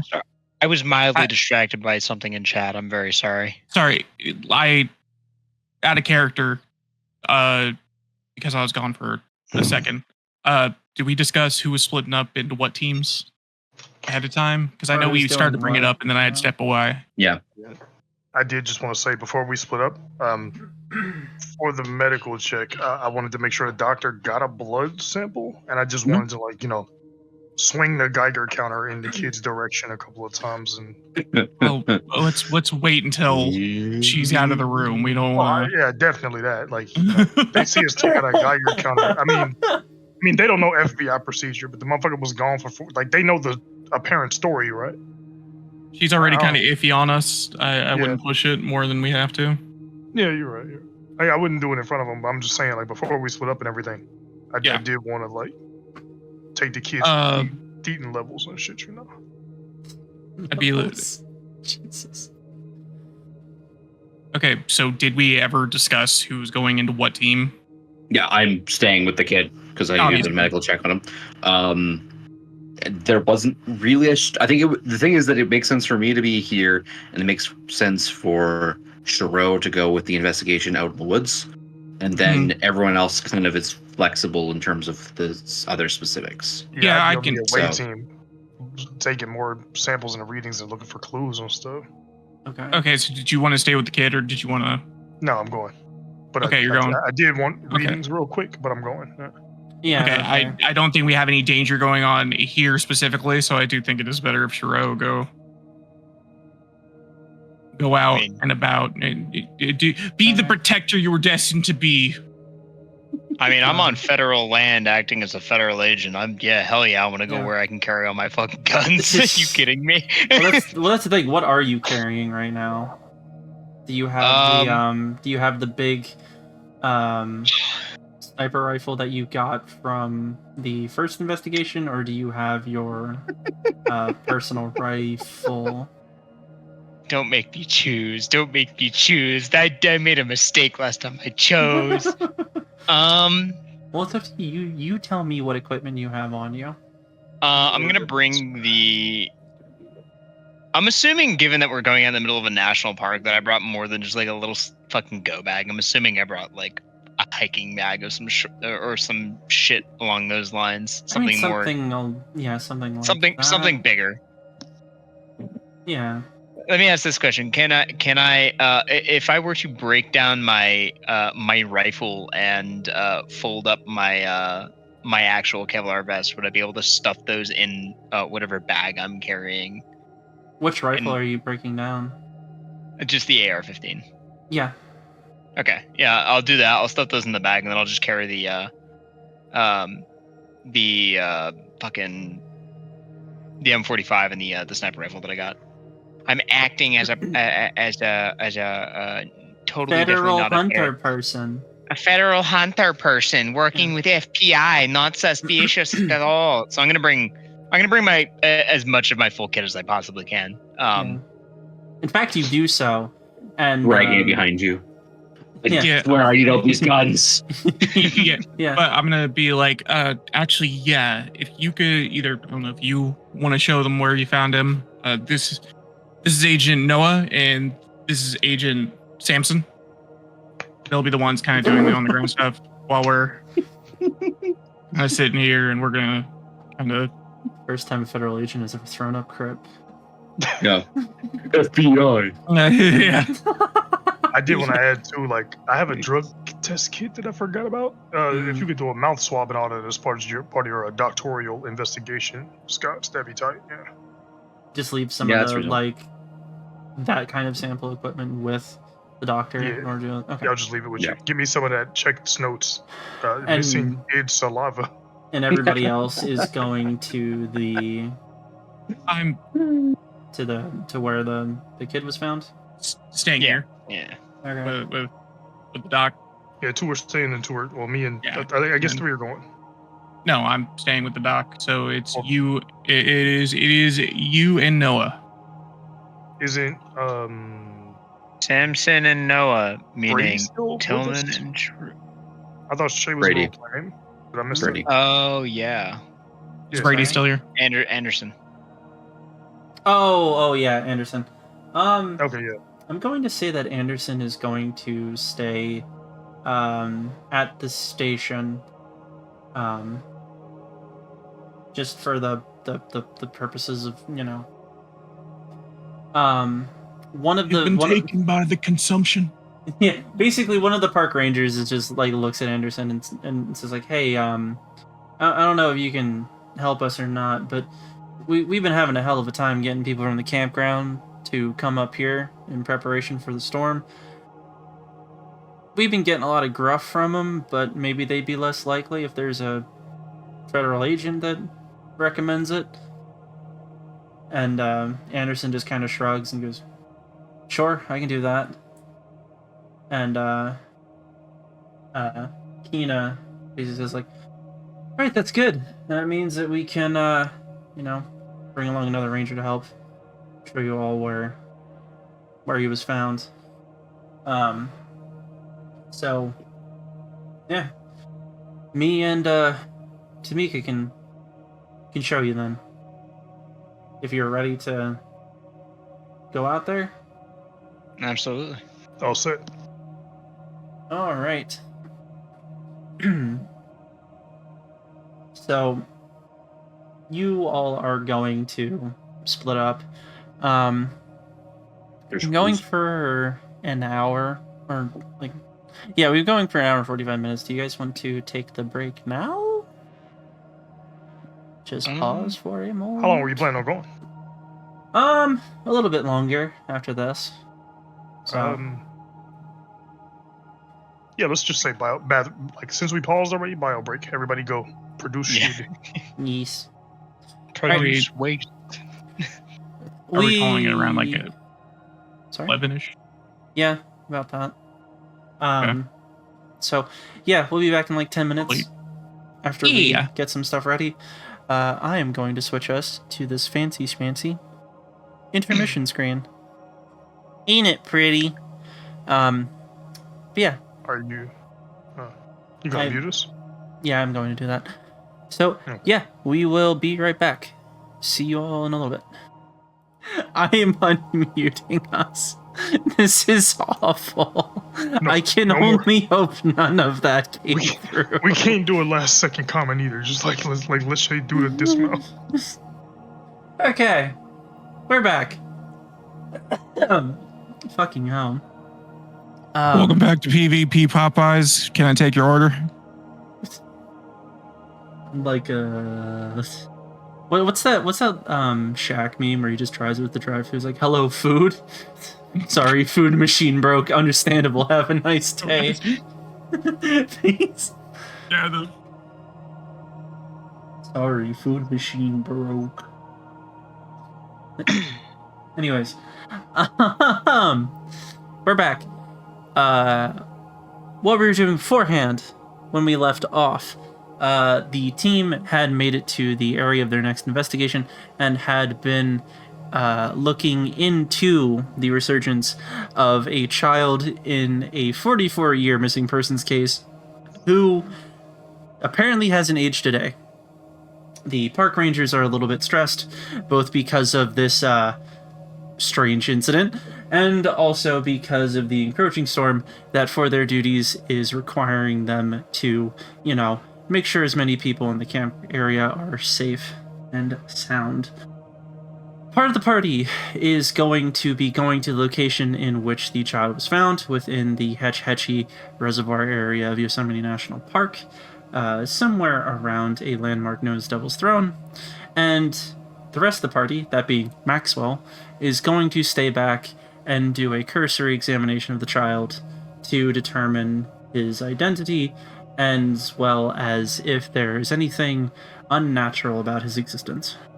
So, which would you like to do first? The party that is going out to check and see what's going on, or would you like to do the examination? It's up to you. Examine that kid. We're examining the kid. No. Because Vase said that, he has to go there. Well, considering you just said he, no. Yeah, you're a going character. with examine that kid. Oh, you said I can. No, but you said Vase. You did not say Martin, so therefore you lose. Oh, Damn. We already established I could just give the doctor a drug test or he has one, and we had 2 Geiger counters, so I can just take mine and go, right? Yeah. I love how you're like cautious about the Geiger counters now. Everything's secretly radioactive. Like they're the bombs. It's like, I'm just saying, since the first time we used it, multiple people have referenced taking the Geiger counter or having their own, and I'm like, this one's got my name on it. Treating it like a sacred conch. I mean, I've had to return gear to the military before, The town ticking bicycle. It's like, if I ain't got this Geiger counter when it's time to go home, they might kill my family. There's a worry about Imagine Dragons jumping onto the radio if we do this too much. Shut up. Such a strained bit. Yes. Take a shower, you weirdo. No. How dare you? Alright. We're gonna do the examination first. Okay. So, Maxwell, you have repaired your things on a table in the common room. You have been, for the most part, left alone with the subject, who is pretty much retreated inwardly. He's pulled himself up into the chair, into the blanket, and is, kind of just staring at you as you are preparing your things. So he is responding to external stimuli, but is definitely not chatty. Not to you, it seems, right now. Okay. Yeah, that's fair.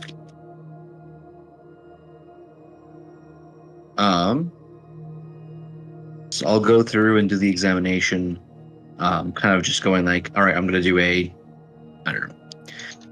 I'm going to take this light and look into your eye, if you could do, and just kind of give soft directions to the kid as I go into the various actions. Does he kind of follow directions, do nothing, shrink back from basic?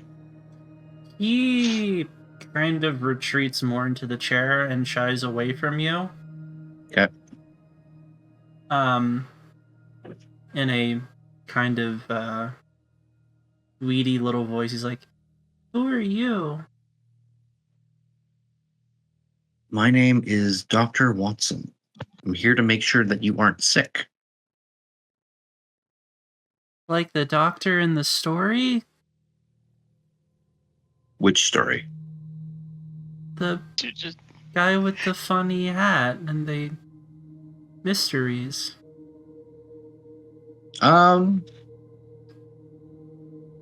Similar, yes. Not as fun as crosswords, though.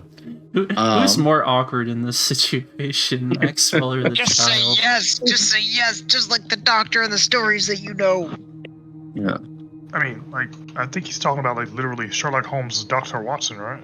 Yeah. Yes, that's who I thought he was talking about too. But Yeah. Okay. the question that I have as a person who knows Dr. Watson in the stories of Sherlock Holmes is that everybody that Dr. Watson takes a look at in the stories is dead. So, yeah. Do you say that too? No.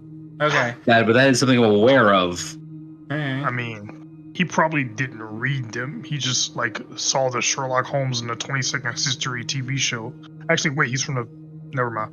From 80s. 1980. Yeah, right. Yeah, so, Like, he literally didn't even see the 80s. Boy dipped out in the first year. yeah. Oh, he gets to Dog. watch new Doctor Who for the first time. I said that in university. Yeah, sure. Perfect. Perfect. We're focusing on the important things. Anyways, yeah, so Love it.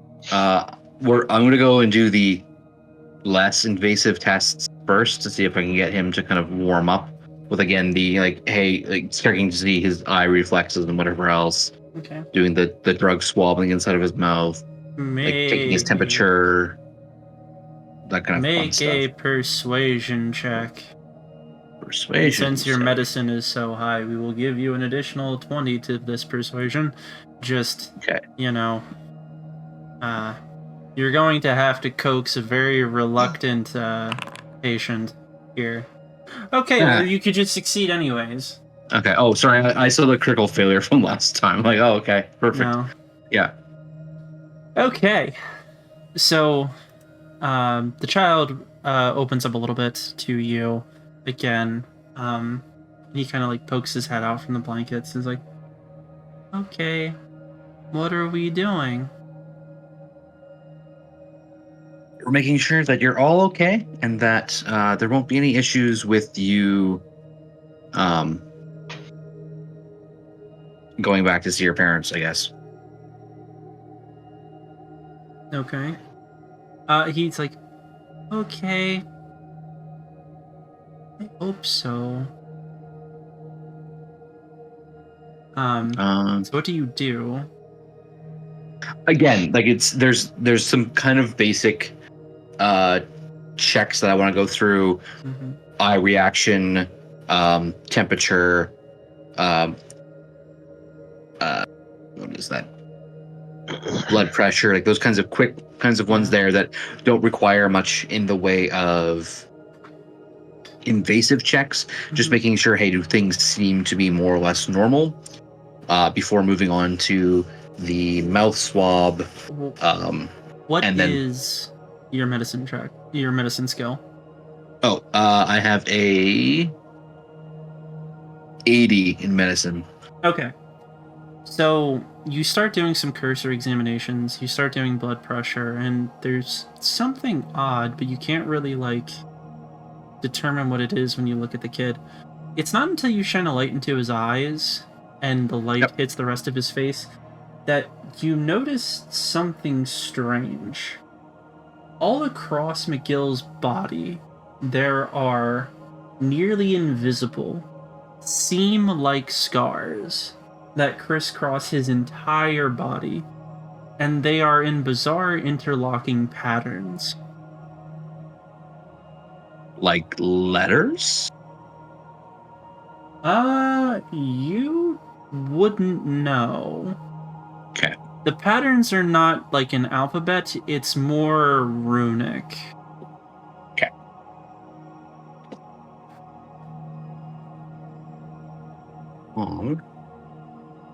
What do you do? Well, I'll just ask. I'll continue with going through the different steps because the eye, the flash of the eye is definitely one of those things that you want to start with. That's an easy one that doesn't require like even touching the patient. But then as I'm doing it, and if he seems to have been warmed up a little bit, following up with something something of the nature of, so, where have you been? People have been looking for you for a little while. He kind of retreats a little bit again, and he says, you know what? Make another persuasion check actually for this. Yeah, there's a failure. There's a failure. Yeah. He says, I don't know, but it was very dark. It's okay. You don't have to talk about it now. Okay. How much more do we have to do? Oh, not too much. Just want to make sure that everything is fine. So we'll do like the thing, check to see, like I'll do the tongue depression, looking into his mouth, see if there's any kind of like obvious trauma, or disease type things. Okay. Nope. When I shined the light on his eye had the regular iris reaction, right? It was actually an incredibly violent reaction to the light. Okay. The iris, contracted inwards, really rapidly. Okay. From your experience, it was a little bit faster than the normal human eye adjusts to light. Yeah. Okay. The inside of the mouth seems okay. There aren't more teeth than there's supposed to be. For the most part, you don't see anything in particular that that does anything strange. All right. But as you are kind of, leaning your head around to do the tongue depression test, out of the corner of your eye, you happen to notice that there's like a weird discoloration on the back of the boy's neck. You look over and you see that he has a green tattoo on the back of his neck of 3 squares and what looks almost like a stylized ram head?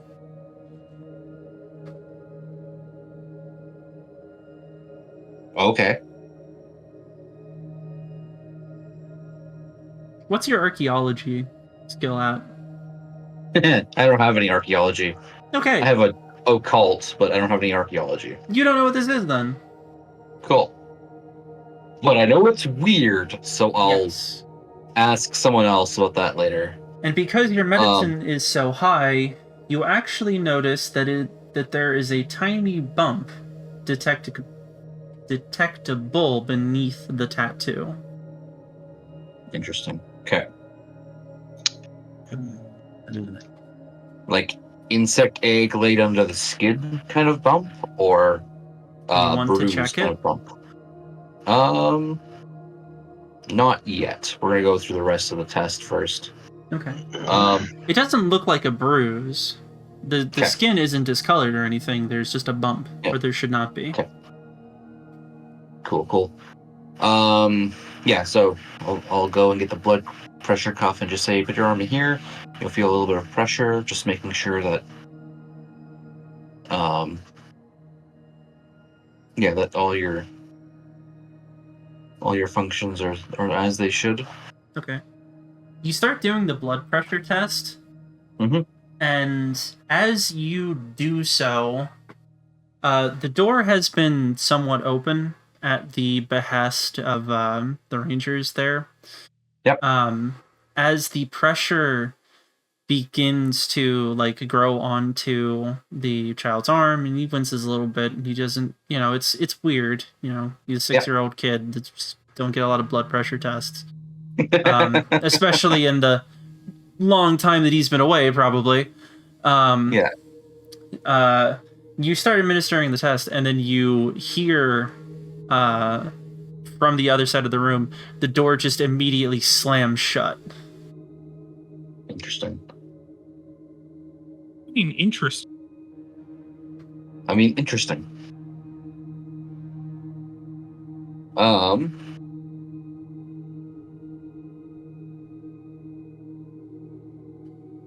All right. I guess the blood pressure comes back normal. Yes. Okay, cool. All right, we just have 2 more tests to do. And then I will be all finished. Just need to take a quick swab in the inside of your mouth. I'll get the drug test swab thing that either I have or that whose character left behind. Give over your mouth and say and just I'll take a quick swab of the stuff and put it in there. I'm not gonna be able to get anything from it right now, but then at least we'll have that. Yeah. I pull out my phone. Is there an internet connection? To here? Yeah, just like, do I have an internet connection on my phone if I pull it out here while I'm checking?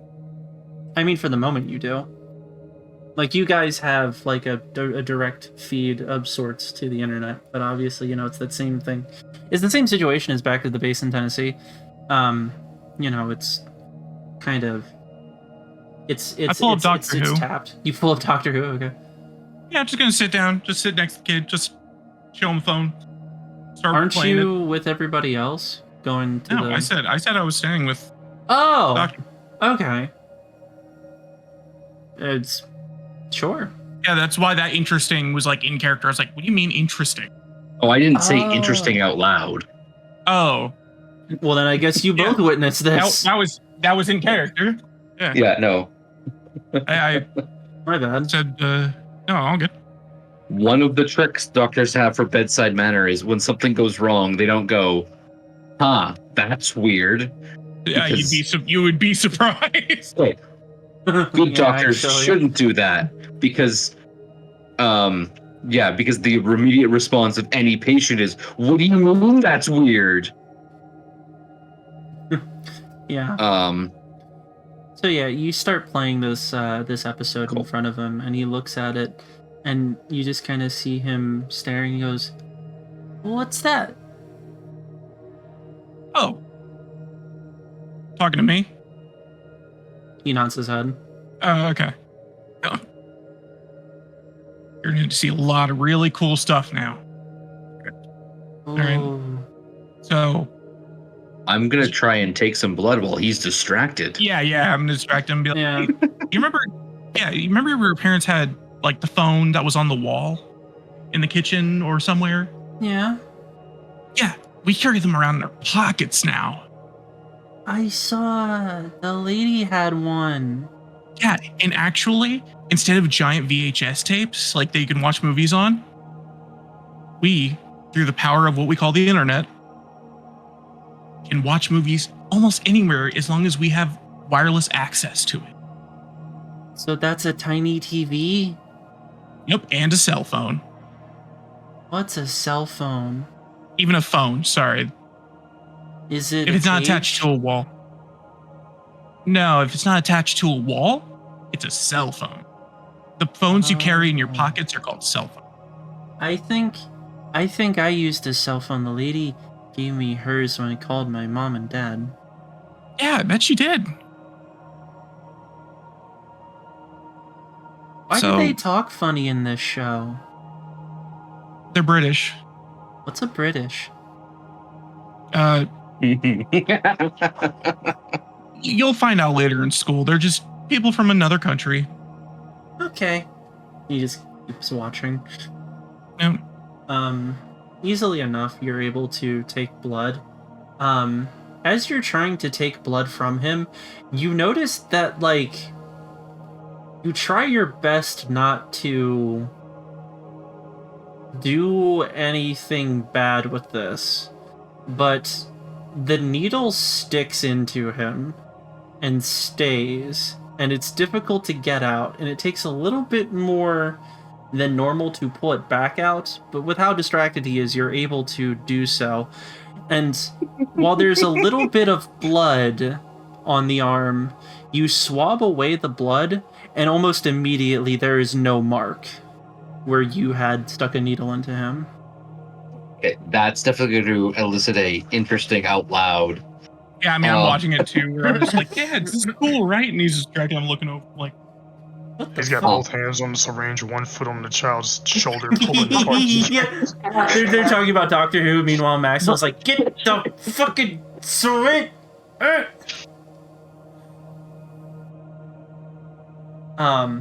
Yeah, so that happens. Okay, so do I have some blood in the syringe? Oh, yeah. Okay, perfect. Is it the regular color? It's the regular color, except it's a little bit brighter. It has a white tinge to it. Is it doing anything? Yeah, I'm sloshing around in the needle. Alright, just checking. It's like, you know how... Okay, there's enough 40k people in here. You know how, like, you'll see a model in a certain color, but then it looks really different with the base highlighting of it? Like, where you highlight the edge of the model? Yeah. It's kind of given those vibes, where it's like, it's the same color, but it's got a tinge to it. Someone has tri-brushed this blood. Yeah. We'll go with Perfect. that. Does it whisper anything to me? You hold it to your ear, make a natural check?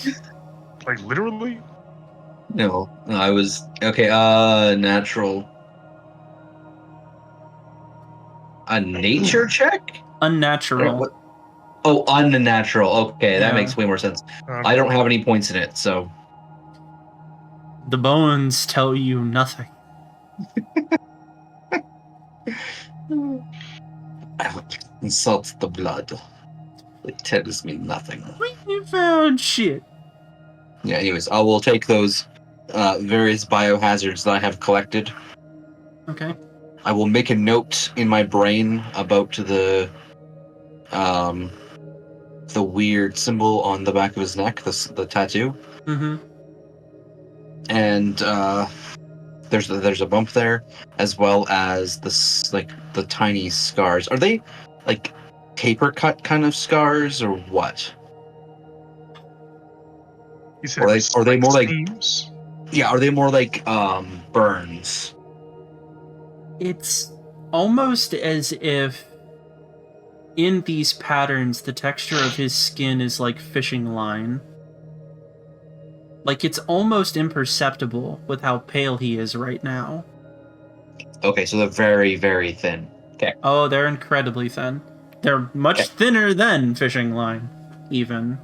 They're almost imperceptible. It's like trying to find a very slight paper cut, and you kind of have to, like, move your head in the light in order to see it. Yeah. Nope, okay, that makes sense. So he's also been dry brushed then, I guess. Yes. Perfect. This boy has a lazy painter. Slap chop, that's fucked. How dare you? Do you do any... That means there's another 200 of these kids someplace. We could have come back gray. That's true. But, do you do anything with the blood or anything else that you've done with these tests? I mean, I have the blood. There will be tests I'll do with the blood, but I'm not going to do the tests with the blood with him there. So. Oh yeah, that's fine. I'm assuming you're gonna like ask to like if there's a room that you could do some stuff in. Yeah, well, I'll go and take my notes and collect those information. Some of the stuff I think would make sense for me to conduct with Thu's character as a scientist, just to make sure, hey, we're not missing anything, or if I see something unusual, I can go, hey, what is the physics thing for this? Okay. So, I guess what I'm asking is, like, the only two of the party that are here are you and Keller. There are some of the park rangers there. The one that was said to be a nurse, she's basically been sitting in a chair in the radio room, watching the door of the common room, just basically like keeping an eye on what you guys are doing from outside the room. So what is there anything that are you talking to each other, like, explaining like, hey, this is weird, like? No, I basically let him continue to show the kid Doctor Who. I pack my stuff out, thank the kid for his patience, and then I'll just kind of, when I go out, I'll see her and I'll just like gesture, like kind of like a "I am finished" or whatever kind of motion. As a nurse, she's familiar with the weird ways doctors communicate, and then I'll just find a room to just start writing notes down. Okay, she agrees to that, and you thank the kid, and he's like, "You're welcome." But he's like still looking at the little, what to him is a tiny TV. Yeah, the brain rot has started. The brain rot has started. No, this isn't a hospital, and I've been trying not to like interrupt and everything. We've talked about metagaming. You said strategizing is okay at the table. Mm-hmm. There wouldn't be an X-ray or MRI or any of that stuff here, but like, do they have like a scale? Like did you like a? They could have a scale. Check the kid's weight, I guess, too, just for the culture. For the culture? Okay. What culture? Finding out how much this motherfucker weigh with that culture. I mean, I would have had to have grabbed his arm to do the. Yeah, I guess you would know So how much his that arm would weighs. tell me. That would tell me if his weight is dramatically outside of what his body appears to have a weight for. That's true. Yeah. But which would tell me anything supernatural. Like if he's at any rate, again some kind of weird elf person, he's gonna weigh a lot less. At any rate, for all of that, in terms of like weight, he doesn't seem to weigh an abnormal amount one way or the other. Okay, cool. All right. I'm back. Keep going. Oh no, you're fine. Yeah. Anyways, yeah, I collect my notes. I make note of that. That's something I'll have to discuss with the others. Or Google, I guess. What are you Googling?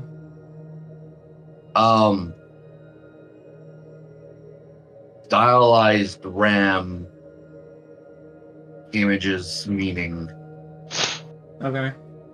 And just seeing if I could scroll through that.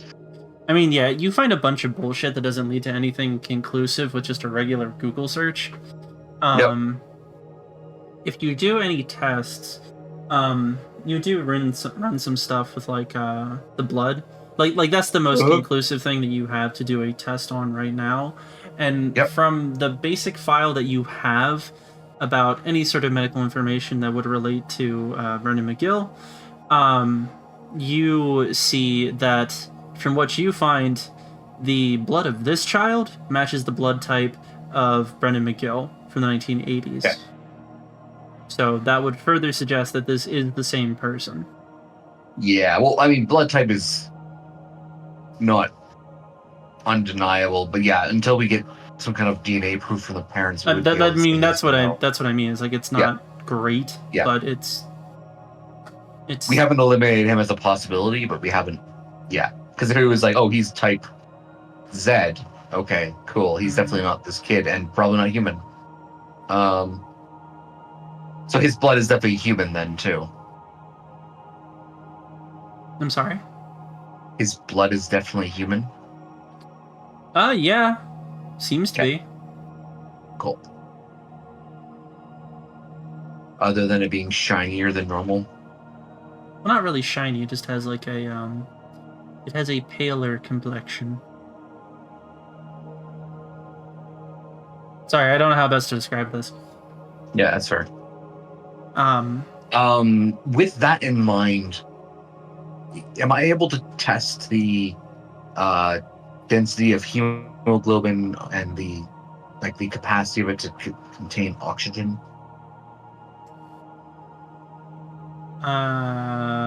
Sorry, say that again?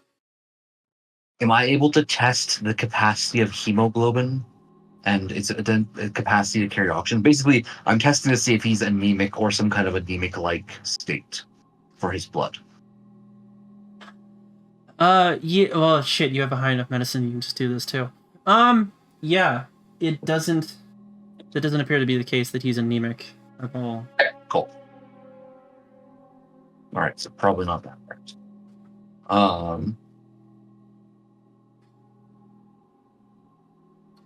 Is there anything else that you or Keller would like to do at the moment? Nope, I'm good. I'm just distracting the kid. Good on you. Okay, over to Tillman and Shiro. You are walking with the head park ranger and the woman who had initially found the boy. They're taking you out, and it's like a mile walk, so it takes like about an hour to hike over there.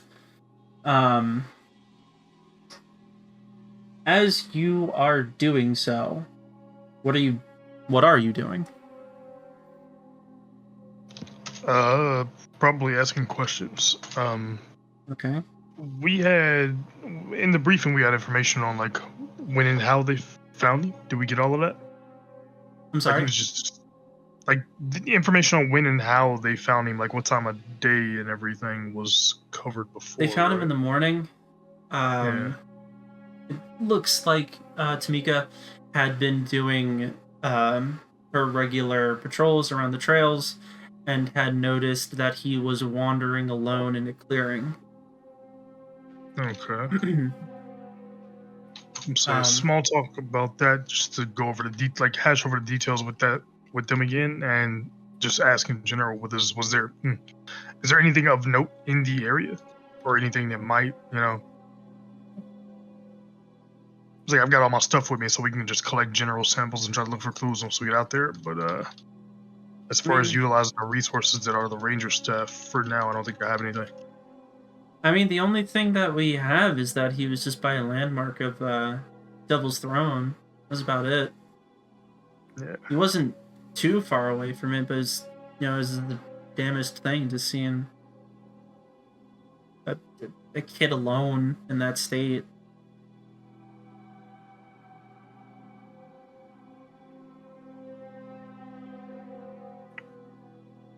I mean, we were kind of hoping that you might shed some light on this.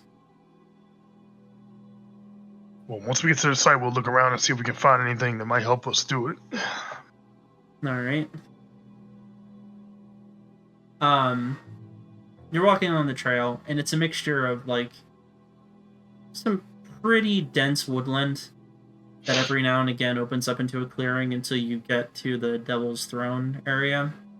And you're like 100 meters away from the actual thing itself, and there is a clearing there. Tamika says, yeah, well, this is where I found him. I can show you some things around here. And she takes you, Tillman, down to just basically, and she's doing that thing. It's like, I was coming this way on the trailhead, and I saw him walking down this way, and she's giving you that kind of information. Not really sure what's helpful and what isn't. Fair.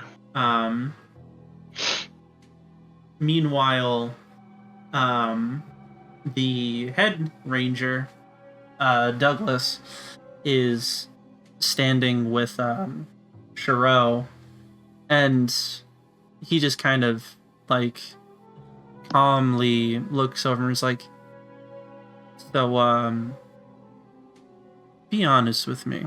What do you think about all of this?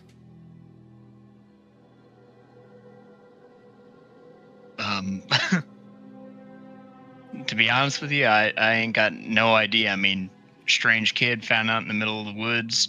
People are saying some lost kid from decades ago. Sounds like some sci-fi fairy tale bullshit to me, but that's why we brought all these people along, see if we could figure out what the hell is going on with all these confusing things.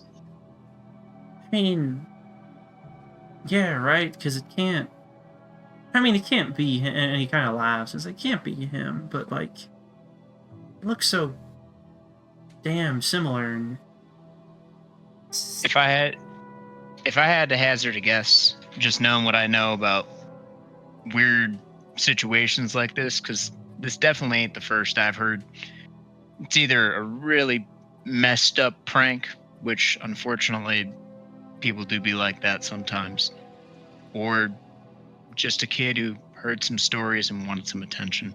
It's usually what it boils down to. Make a persuasion with that. What am I into? Where is... It's not going to go well, is it? Oh, hey. Oh, hey. Damn, That's all right. the first. Yeah. He kind I of didn't stares expect off too into much. space, and he's like, yeah, you're probably right.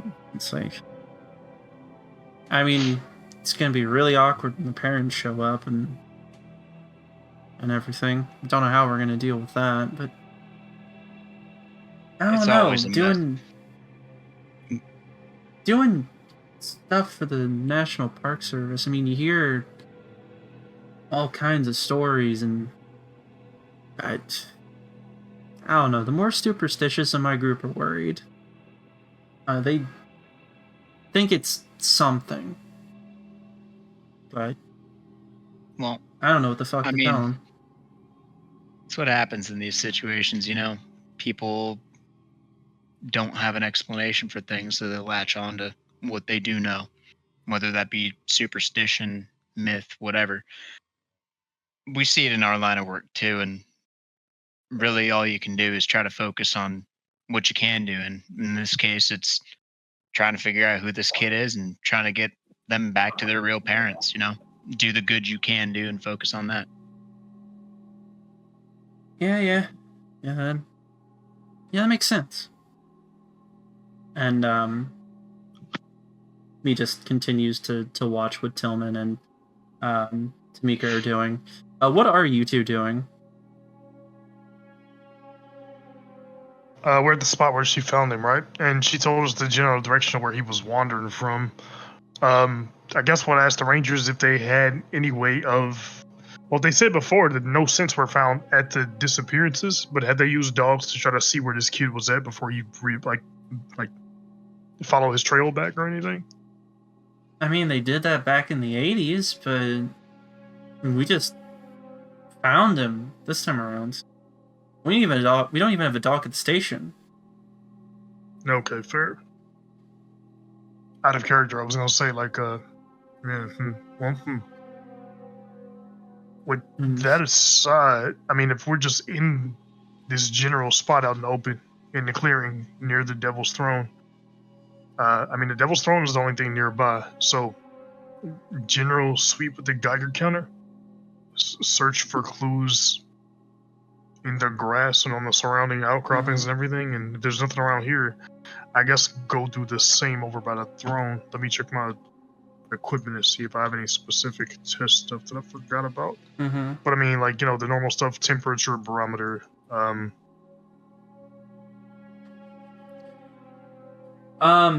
As you're doing that, she sees that you start waving around a Geiger counter, and she looks down, recognizing the device, and goes, there something we need to know about? I don't know. We just check everything. Radiation? I mean, like, my character half shrugs and says, I mean, I wasn't the one claiming that this was a kid from 40 years ago.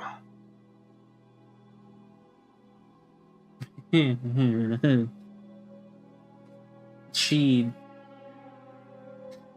gets defensive. And it's like, okay, well, you know it's weird. I mean, the resemblance is fucking uncanny, and he knows these people somehow, those parents. I can't decisively say anything beyond the fact that life is weird. I mean, come on, what do you think? Not just life is weird. There's so much weird shit out doing the Park Service. It can't be the same kid. Crazy shit happens. Usually done by people with some kind of agenda or fucked up sense of humor. But then who the fuck's kid is it? I mean, hopefully we found out. It's too weird. I say, waving around the magnets like dowsing rods. You're just whipping out weirder and weirder equipment from this bag. You just have like a dish that's. All right, picks up a rock, shit. holds it up to my magnifying glass. All right. Oh, in that case. Oh we might yeah. want to start running down. There was one thing I meant to say earlier too during the examination. I just remembered looking at my gear. I'm not the only one with a camera, right? We all have cameras. Yeah. Can we? Scott's get a picture of the mark on the kid. Like, I'm not gonna take a picture of the kid, but I have a quick doodle of it at least, so we have it and where I'm noted where on the body it is. that's cool, I guess. But I mean, you were in a private medical exam room. It's like a picture of like the back of his head. Like you could even zoom in. It's like I don't The main thing is I don't want to freak him out. flash off. But yeah, you're right. Yeah. I'm not gonna pretend I'm a master of taking candid photos or anything. Okay. You said that you wanted to go check out the Devil's Throne area, right? Yes. Okay. You gather everybody up together and you start walking the trail to the rest of the way to the Devil's Throne. And as you're getting together, the first bit of raindrops are starting to fall.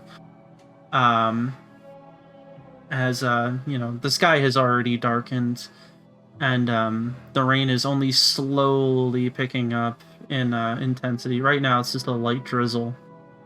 As you're walking up to the Devil's Throne, I need the both of you to make an alertness check. Okay. Shit, I was gonna ask if the barometer is doing regular barometer things, but I guess I'm gonna get hit by a car. I mean, it's doing. It seems regular. Like the reason that you're going to the Devil's Throne right now is because it doesn't seem like there's anything. Okay. Me too, or Yes. Sorry. Okay. The dice are still evil. Sorry, I used all the luck. I see. As you are walking up to the area, you see Tomika, and she's like shouldering a hunting shotgun right now as she's walking with all of you. She looks off to her left into the trail, and then she dead stops and instinctively grabs for the shotgun as she's stepping back and goes, "What the fuck was?" And then she's just she's still tense, but she steps back and goes, "Did anybody see that thing?" See what? See what? It was like a person. And she goes, "Hello? Hello?" Share a glance with Vase real quick. Y'all canvassed this area before, right after you found the kid. I mean, and you're getting everyone from the camp up to the station, so there shouldn't be anyone out here. Yeah, as far as I know, there's no other backpackers, and she just keeps yelling out, and Douglas comes over. Right now, she's just walking to the edge of the trail, and he's like, "Yeah, no, we got everybody out who was." I mean, we had a few people walk the length of the trail and get everyone back to the station. I'm just gonna double check and make sure my fucking shit's chambered. Are you racking around? I'm racking around, and I'm just gonna, if they ask questions, it's like, well, Yosemite National Park, you saw something. I believe you. I'm not gonna not believe you. You're a park ranger. Maybe it's an animal. Yeah. He sees you do that, and then looks over to where Tomika is looking with his hand on his sidearm, and she's just looking into the trail, and it's like, "Yeah, I thought I saw a guy, but I mean, fuck, he looked tall. I don't know. It was pale. It could be one of the trees, but Did you know what he was wearing? I don't think he was wearing anything. Oh, He was naked. Dude, I don't know. He's still looking around. That was fucking weird. Sorry. Yeah, I don't know what that was. Well, let's keep going to the throne. Yeah. Sorry. And she continues walking out. But she's like staring out in that direction now. You get to the throne, and it is a natural formation as described. It's a more wooded area, as you were told before. Plenty of huckleberry plants around the area. What are you trying to do while you're here? Same as before. Geiger sweep. Barometer check. Look for any samples, fluids. I mean, we're searching an open outdoor area for potential clues on a reappeared kid. I mean, I joked about like holding a rock up to a magnifying glass earlier, but I mean, I'd even like check to see if like stones in the area are weirdly magnetized at all. Like that should have some portable magnets. It's like fuck, just make a everything. Make a general search check. General search. I'd also like to make a search check. I'm gonna be looking around the area looking for. Well, since I'm the hunter, I'm gonna be looking for animal tracks. Just shit that looks out of the ordinary and non-human. Okay. Both of you roll. Gangster. Oh, okay Nice. Then. Okay. So you do your usual sweeps of everything, Tillman, and you don't really see much of anything, except you do notice just as you're walking around, there's something that sort of glints in the remaining sunlight of the afternoon. And you look down at it, and it's a plant with something wet on it. And you look at it, and it looks to be this, like, viscous white substance. Almost like blood, except it's pure white. I know what you. I will be mature about this. I know. I looked at that part and I was like, "Oh, great." Anybody else see this? Not saying that out loud. Like I'm asking you. Has anybody else noticed this? Douglas comes over and he's like, "I don't want to say what it looks like." Yeah, I know what it looks like. Unfortunately, I say gloving my hands and getting out the sample collection kit. Mm-hmm. Unfortunately, I do have to actually see what it is later. You said it's on a plant. See what it is yourself, then. Says Douglas. Yeah, it's on a plant. Shiro, as you're looking at it, you're looking around the area on the ground, and you don't see, like, a whole lot of animal tracks, but you do notice that from nearby as to where this substance is, there's footprints. A person's footprints. A child's bare footprints. But it's almost as if they appear out of nowhere and then start walking towards the clearing. Alright.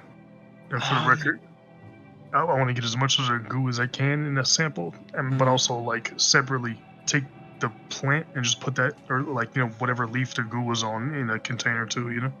Okay, yeah. So I'm obviously gonna take pictures of the footprints and, you know, note that they seem to come out of nowhere. Do they come from, like, I know you said they appear out of nowhere, but did they like come from the tree line, or did they literally like in the middle of an open area just appear? In the middle of this wooded area, they there. Okay. It's like whatever made the footprints either like came up from the ground or dropped out of the sky and then just started walking. And there's nothing unusual about the footprints themselves besides the fact that they just sort of appear out of nowhere. I mean, it looks like the gait of somebody who was disorientated and, So but other than that... It makes sense for the child, okay. Yeah. Do I have any skills that could help me discern anything further from this? Probably not. I don't think I can signal intelligence my way into finding this creature. Yeah, I have nothing. Is there any more of the white stuff near the footprint origins or anything? No. It's only that little bit of it. And do the footprints respond to any tests, Geiger? You said there was a... They don't respond to tests. You said there was a bunch of huckleberry in the area? Yes. Alright. Can I ask one of the rangers about, like, I don't know, I don't know. Like, can I just generally ask them, like, hey, there's a lot of huckleberry in the area. Does that have any, like, weird effects on the human mind? Or, like, is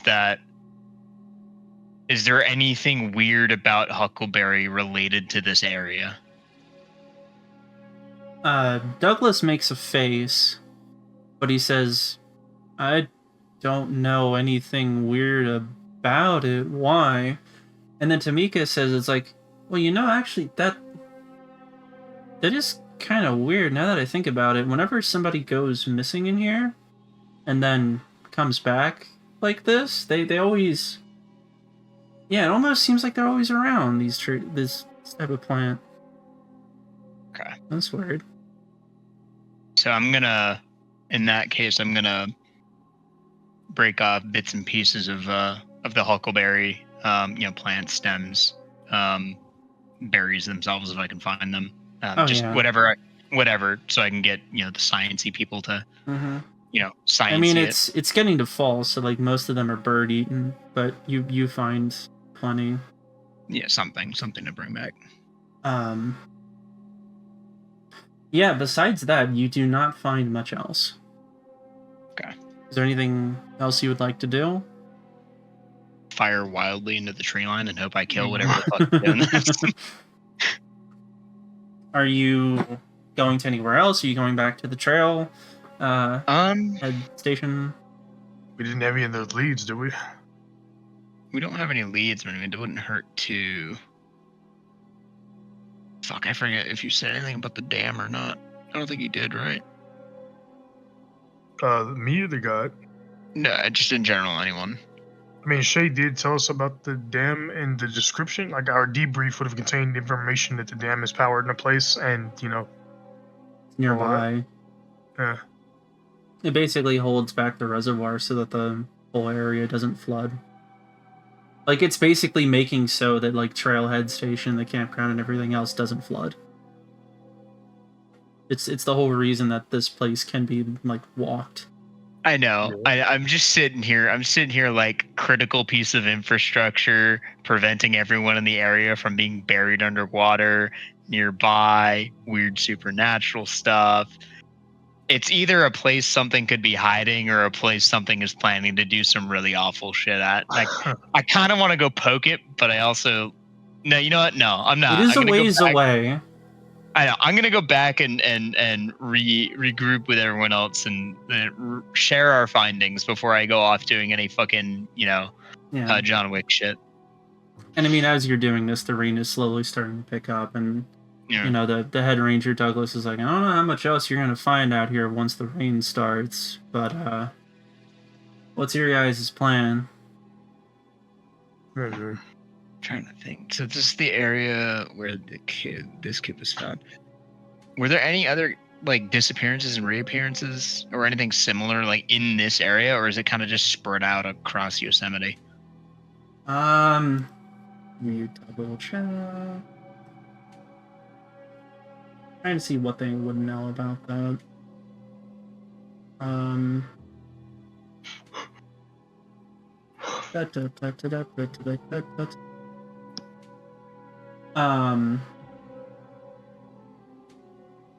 He kind of thinks for a minute and goes, not that I know of. I mean, certainly not that I've ever seen while I've been here. Okay. Just wanted to double check. You know, this is an odd situation in and of itself. If there were any other similar instances of, you know, we didn't find anything here. Just wanted to compare areas and see if maybe there was a commonality. But if there ain't nothing like that, I say we just head on back. All right. That makes sense. And get out of the rain before it gets too much worse. So you all are starting on the trail back, right? Yeah. Yeah. Make me alertness checks again. Oh, God fucking damn it. God fucking damn it, please. Thank you. Tillman. What the evil of me, Mr. Bobby? Tillman.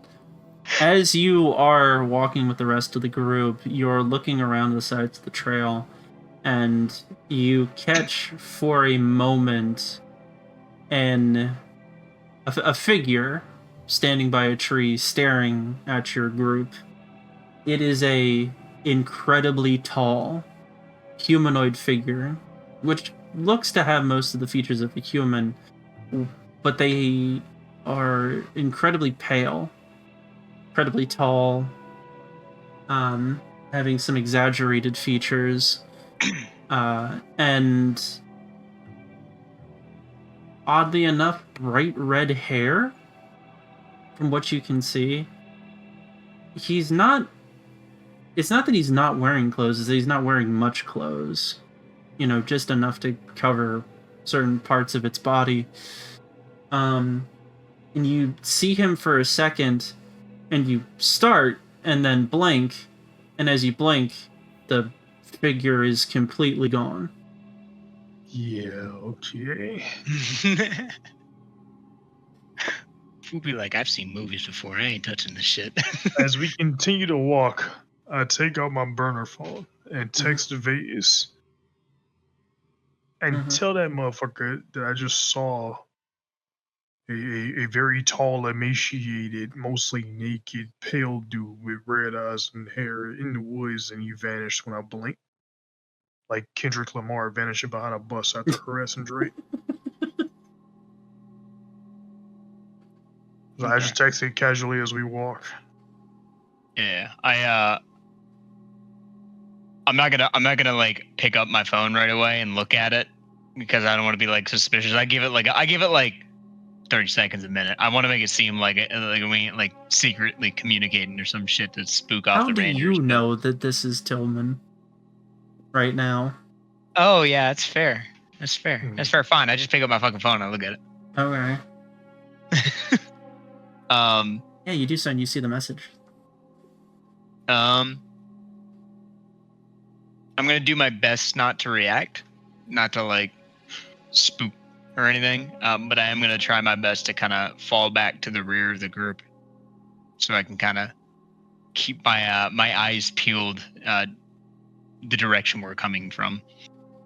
Okay. Make me another alertness check if you are having your eyes out. Yeah. Please. Thank you. Okay. That is a success. So, with that, you are looking around and your eyes are darting for shapes.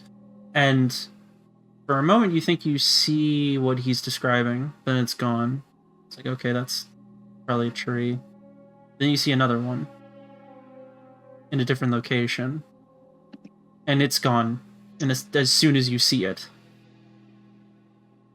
And then as you're looking around, you see swift movement, like darting up a hill. And as soon as you focus on it, it's gone. You see this type of movement for a little bit until it suddenly stops and you're back to the clearing. Yeah, the rest of the trip back to the trailhead station, if you go that route, is uneventful.